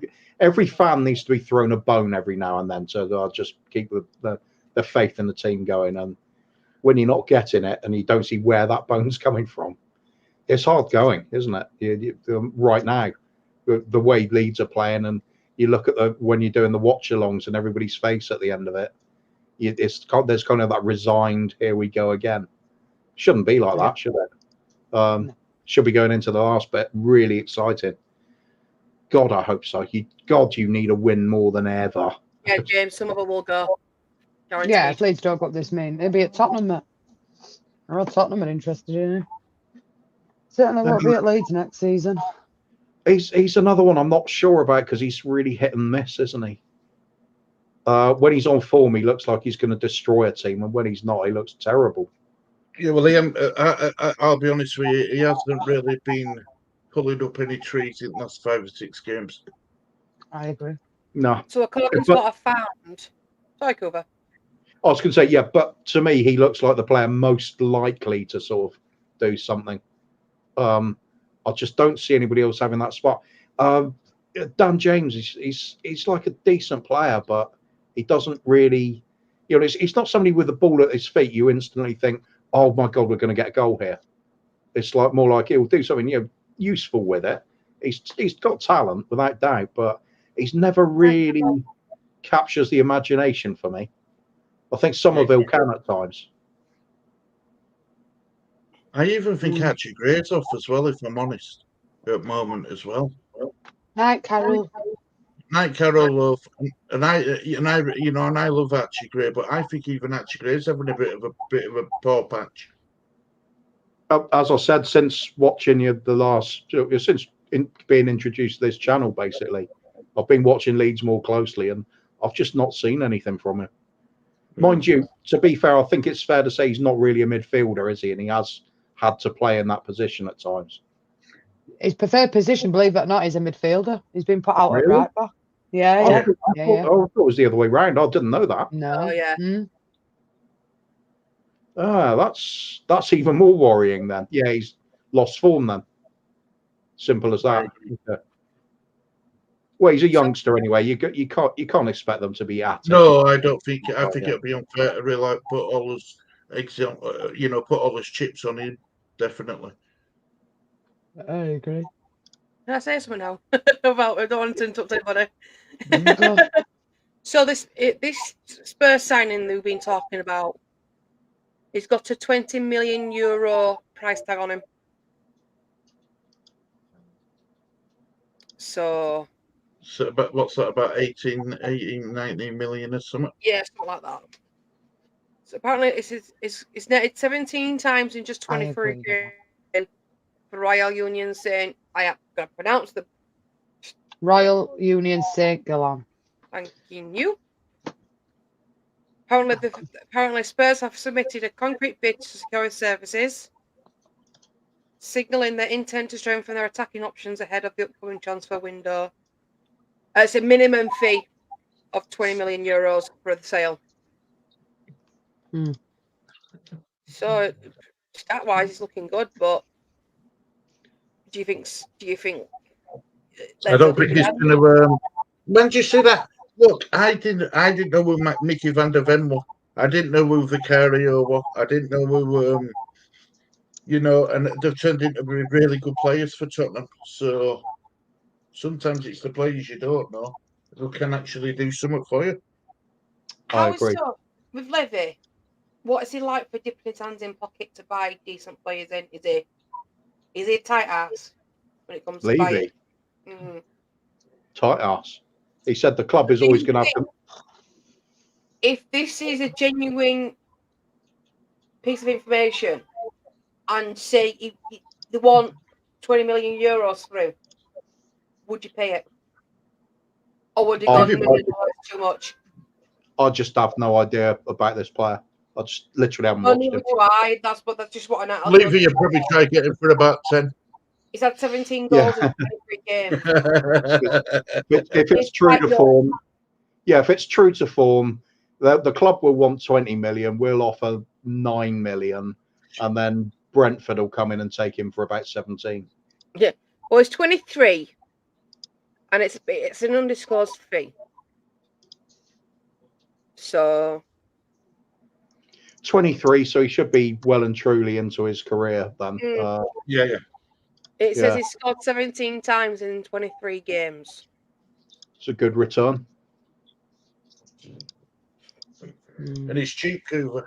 That's Levy's favourite word. Exactly.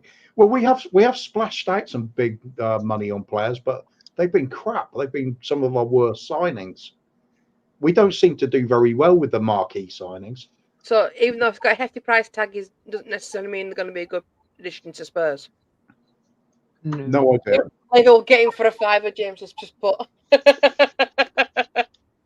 Is he really that bad? It's hard. He's a tough negotiator. Yeah. Yeah, he is. He said he loves negotiating. That's what he thrives. He really looks forward to the transfer windows just so he can do that. See, that's the thing. What's one of the criticisms I've always thrown at him, and so have several other fans. When you strike up a deal with another club, it's a business deal. Both parties are supposed to be happy with it. You see that in like the American movies and things with the big business meetings, and they strike a deal, they crack open the champagne and all celebrate. With Levy, he's got to win the negotiation. So the other chairman feels hard done by and feels like he's lost out. So Levy celebrates it. And we've got a reputation for it now. You hear it's unheard of. Other managers and other club owners coming out in public and saying, this was the worst experience we've ever had in the transfer. It's absolutely grinding. I just don't want to deal with the bloke again. And people have come out saying that sort of thing. You don't get that with other clubs. If Liverpool want the spot of player they really want, there's the money. Is that enough? Yeah, okay, that'll suit us. Thank you very much. A bit of champagne all round. Players happy, both clubs happy. Move on. With us, draw the negotiations out for ages. Transfer may or may not go through. Somebody else may steal it away from us. We may cool our interests at the last moment and nothing happens at all. And then we'll get the usual crap of, oh, it was more complicated than people think. And, it can't just be done. The deals like this have to be structured properly, and people don't realise how difficult it is to get all this done. Yeah, fine. How come everybody else manages to do it okay? That's always going to be the argument I've got against this chairman. And that's for not going the extra mile when needed. That's what's held us back for decades. Not just Levy, really. I mean, Sugar wasn't a great chairman before him, but he would dip his hand in his pocket, to be fair, and he did save the club from financial extinction. But before that, we had Irving Scholar, who would also buy big name players, but almost ruined the club. We almost went bankrupt because of his shady business dealings, or reckless rather than shady, I should say. So you got to strike that balance, haven't you? That's what it's all about at the moment. Unfortunately, money does talk.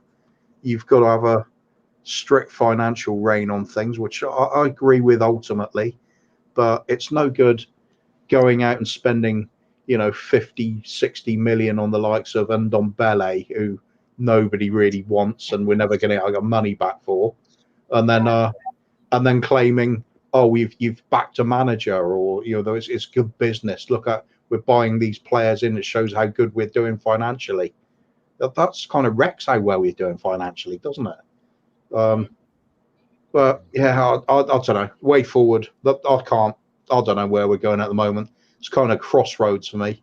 I think if this summer, I've said it several times as well, if we don't back Ange and we just go on some weird direction that lets him down totally, and we end up sacking the manager again before Christmas, I am literally walking away from talking about Spurs.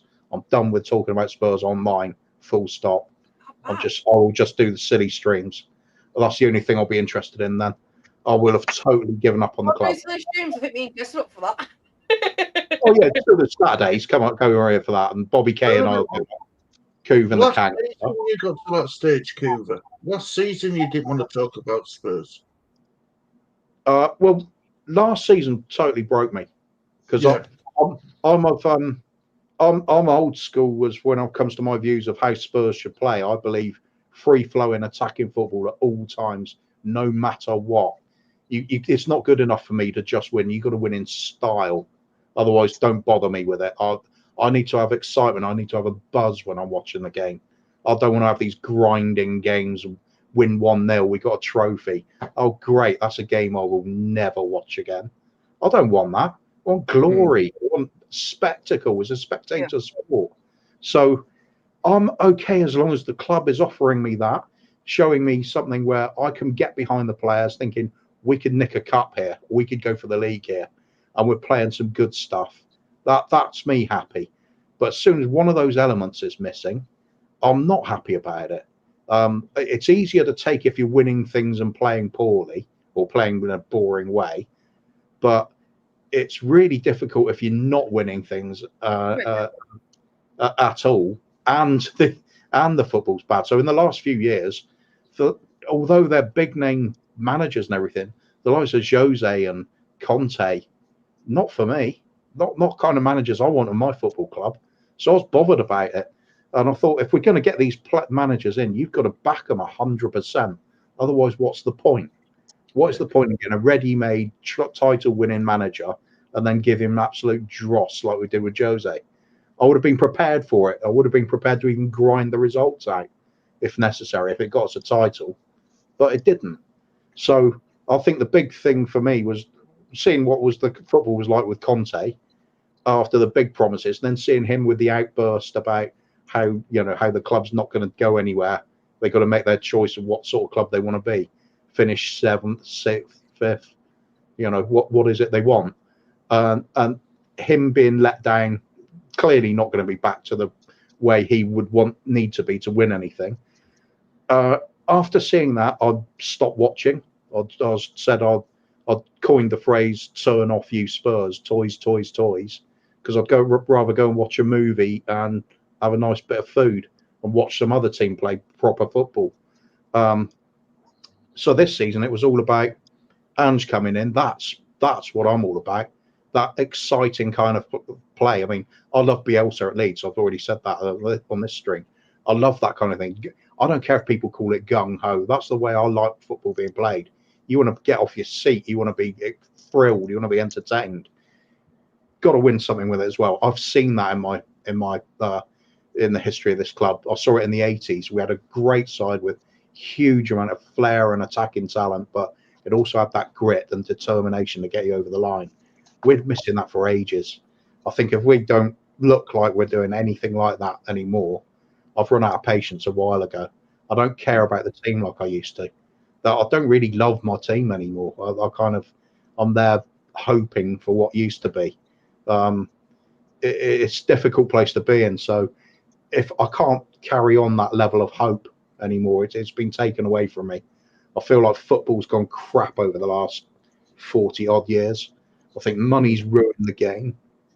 Very little honesty left in the game. And I just want to see a turn back to those good old days of go out there and gung-ho's what I'm all about. Just excite me, throw players into the box, take chances, take risks.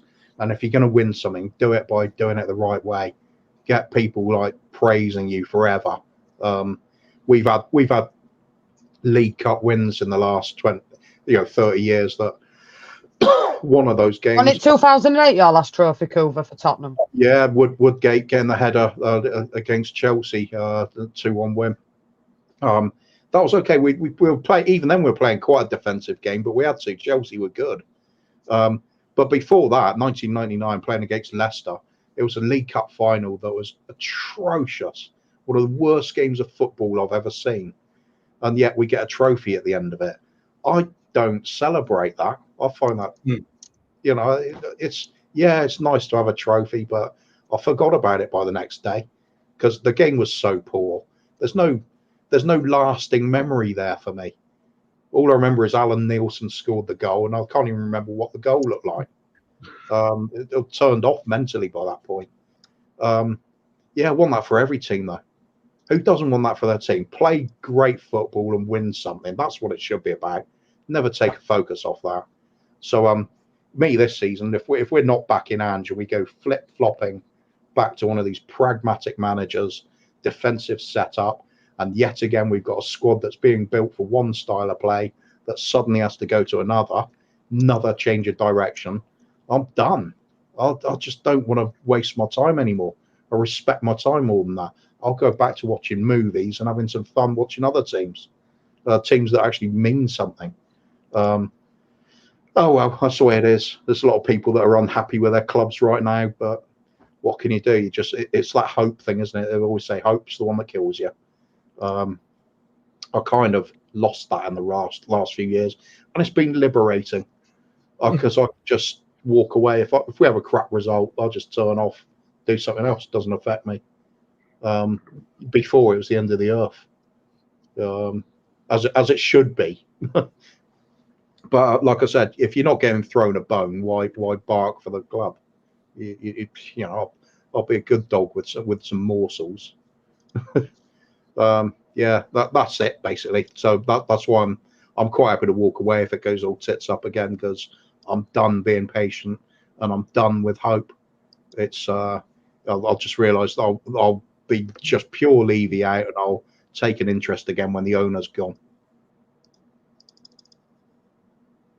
God, that's bad just to say that. Shouldn't be like this. Yeah, but you've been honest and you've been truthful. That's all you can ask. I agree. Yeah, and it also shows you passion, how much passion you have for the club. I know on screen I could hear what you were saying. It just shows you how much passion you've got when it kills you to say that. Yeah, well, I look at it the same way. I always try to put yourself in other people's shoes. So that's why I've got a lot of time for what's happening at Leeds. The fans have gone through the ringer. You've been taken down to the depths with nearly going bust. It's a hell of a bad feeling. When you see when there's no easy view of how the hell you get back to the club you used to be, that's hard to take. I wonder. It's kind of difficult to gauge what the difference is between the older fans and the younger ones with a club like Leeds, because it's been quite a while ago since that O'Leary side even. So same with Spurs as well. A youngster coming up supporting Spurs now. They're used to not winning. That's unheard of to me. Both our clubs should be up there challenging for trophies every season.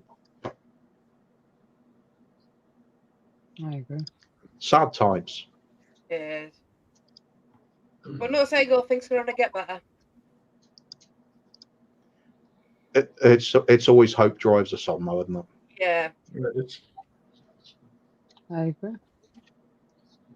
It is what it is. Leeds will finish where Leeds will finish, and I'm sure where Tottenham finish. Would you be happy with 5th place for Tottenham? Is that a good progression? For me, I couldn't give a toss this season. As long as we're not relegated, I really didn't care.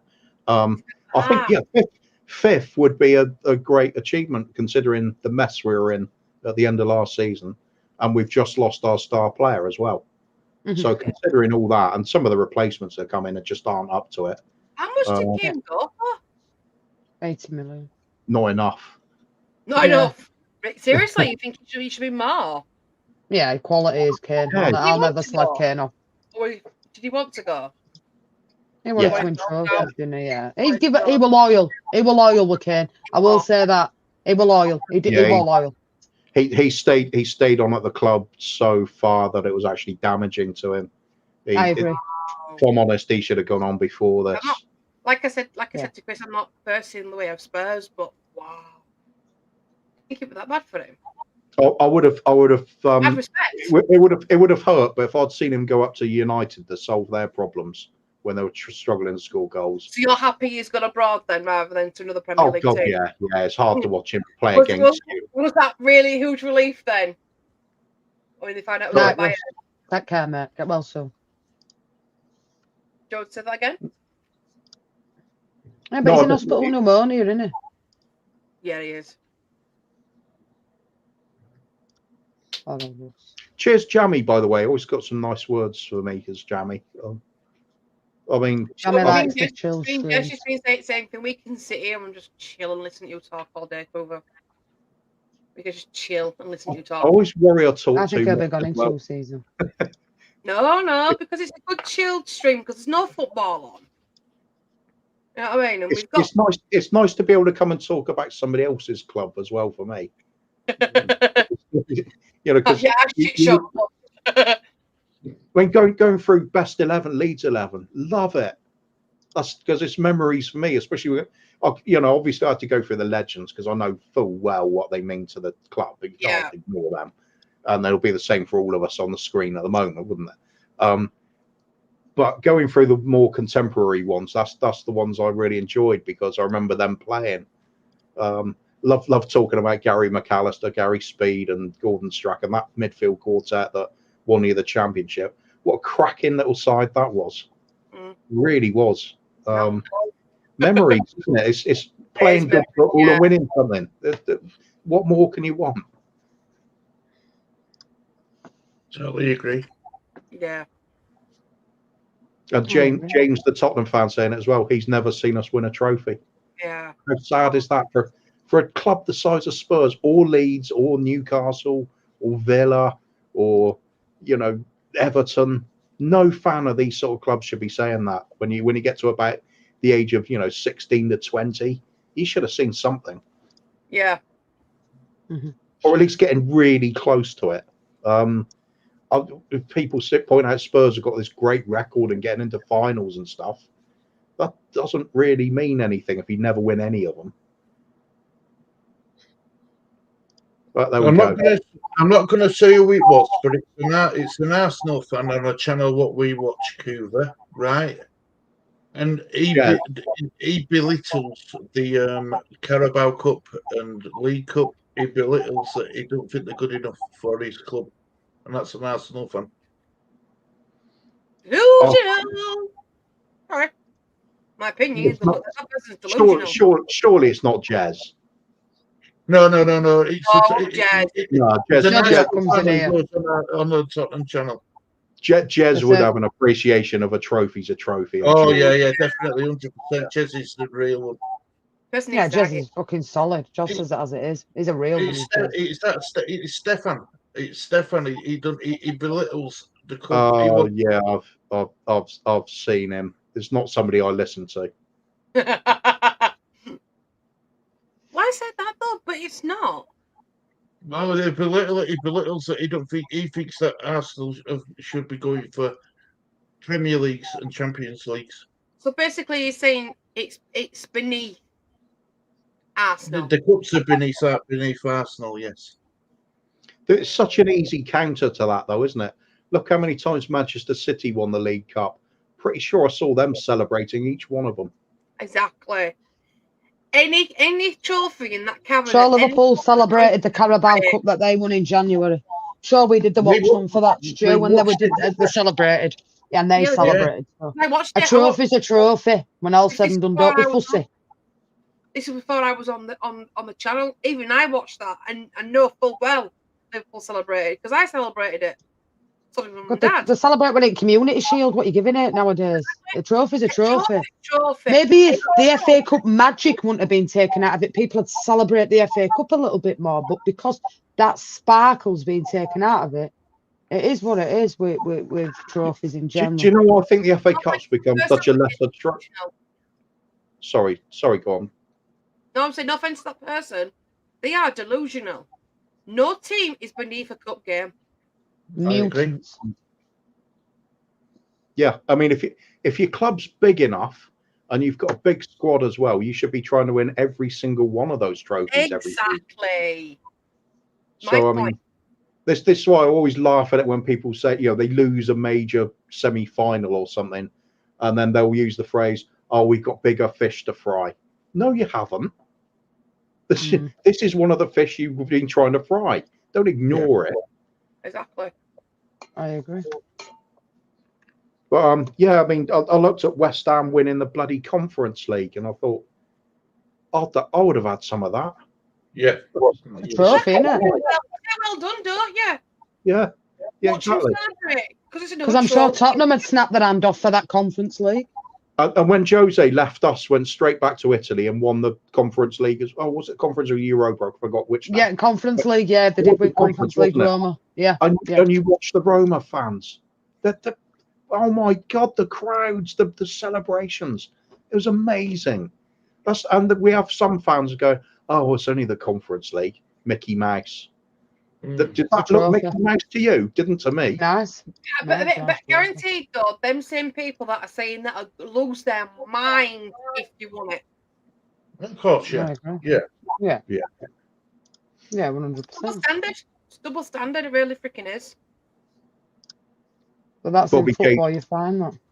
It's not often I have to call out Bobby K, but he's saying the double's still on. Oh, do you mean the double this season? Yeah, it is. Tiger Cup and League Trophy. It's still on. Come on. I'm sure you'd be happy to lift any trophy.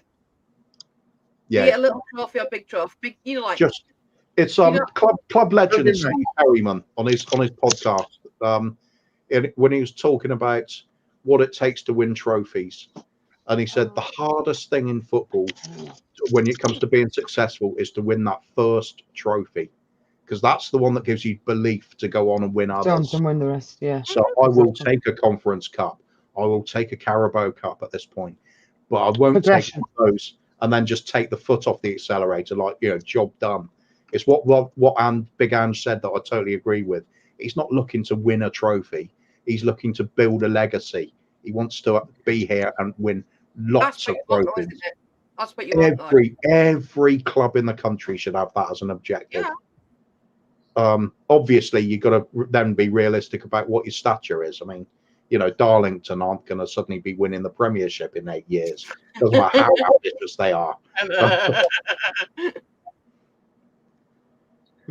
That's what football is. It's otherwise it's an insult to fans. I agree. Yeah, look, they love winning stuff like the Checkatrade Trophy and stuff. It's the trophy at the end of the day. It's silverware, as they say. Bragging rights for fans. Exactly, it's true. Oh, cheers to Benny Holden as well, who's giving me a shout out there. I don't know where Benny's come from, but I will say one thing. Big up to you, mate. I've not seen you in chat before, but you're welcome in here anytime, mate. I've never seen you, mate, but welcome in. I think it goes with the same for anybody on this stream. We just love football, don't we? So yeah. If you've seen other teams playing well and you remember those times, you can talk about them. It's good stuff. Always have a good conversation about football when it's respectful and everyone listens. I'm all for this. If Colin wants to come on and a couple of us want to come on and talk Leeds, we can do that. Before end of season, call Angels, Bobby, James, a Tottenham fan, and we'll get a few on and we'll have a debate. It's always good to do. But on that note, I am going to wrap this stream up because I've been going 3 hours and 6 minutes and I've got to be up in the morning to do the Leicester game indeed. But I just want to say a big thank you to all my guests tonight, Stu and Lee, Cver, Stacy, myself, and obviously the main man, Danny Rumsey. We will do more of these if that's what people would like us to do. Tomorrow, Jamie, I'll just get that one out there before I go. I'm going to do the Leicester-West Brom game. Then I'm going to do Wolves-Arsenal. James, a Tottenham fan, will be joining us for that stream, me and Stacy. And then obviously it's Late Night Live with the quiz at 10 p.m. And Sunday, if you want to know, Everton, Nottingham Forest, Coventry, Manchester United, Liverpool, Fulham, double watch along. So make sure you join them for that, guys. And thank you for having me. No problem. Always welcome, Cver. Absolutely always welcome on the channel. You're always thank you to each and every one of them. Yeah, and I'll just put it out there. Fairly respectful, not all the time. Tomorrow we'll put it out there. You always look at it this way. If it's good, if it gets a laugh, it's worth saying. Yeah, absolutely. And I will say tomorrow, Late Night Live, it is no football whatsoever. Tomorrow, it's a laugh, a joke, comedy, fun. Football stays at the door at 10 p.m. tomorrow. Sorry if that offends anybody, but people moaning that midweek we're going into Saturday. We've kept it all midweek football, but tomorrow's our chill out. That's time for us to enjoy, have a laugh, relax, let some steam off. So please don't be offended, but football is football. Swinging bras round head, knickers round heads, whatever you want. It will be. Big up to Benny for joining us, James, Leeds Angels, Jamie, of course, Bobby K. Everybody's welcome in, indeed. I'm going to wrap this one up now. I'm going to get myself off to bed because I'm up early in the morning with Stacy. But I just want to say a big thank you again to all my guests that's joined us. Please check Cver out at 3 Spurs Boys. Go and hit a subscribe over for him. Stacy at the Mum Overlord on YouTube. Obviously, me at JSY Talks Football. Stu at the Disabled Team. And the main man, Lee Statham. 135 subs he's got. Let's get him on the road to 150 for his quiz before the end of the football season this season. Please go and hit a subscribe over to Lee Statham TV and the 3 Spurs boys. Cver. Big up to you all. Good night. God bless. I'll be back from 12:15 tomorrow. Make sure you're checking me out tomorrow. Good night. And there's only one thing left to say, and it's a goodbye from me. Oh, muted. Muted. From me. It's a goodbye from her. And for a change, come on, Leeds. Leeds. We're marching on it together. And just to get it out there, come on, you Spurs. There you go. Yes. Big up. Night. God bless.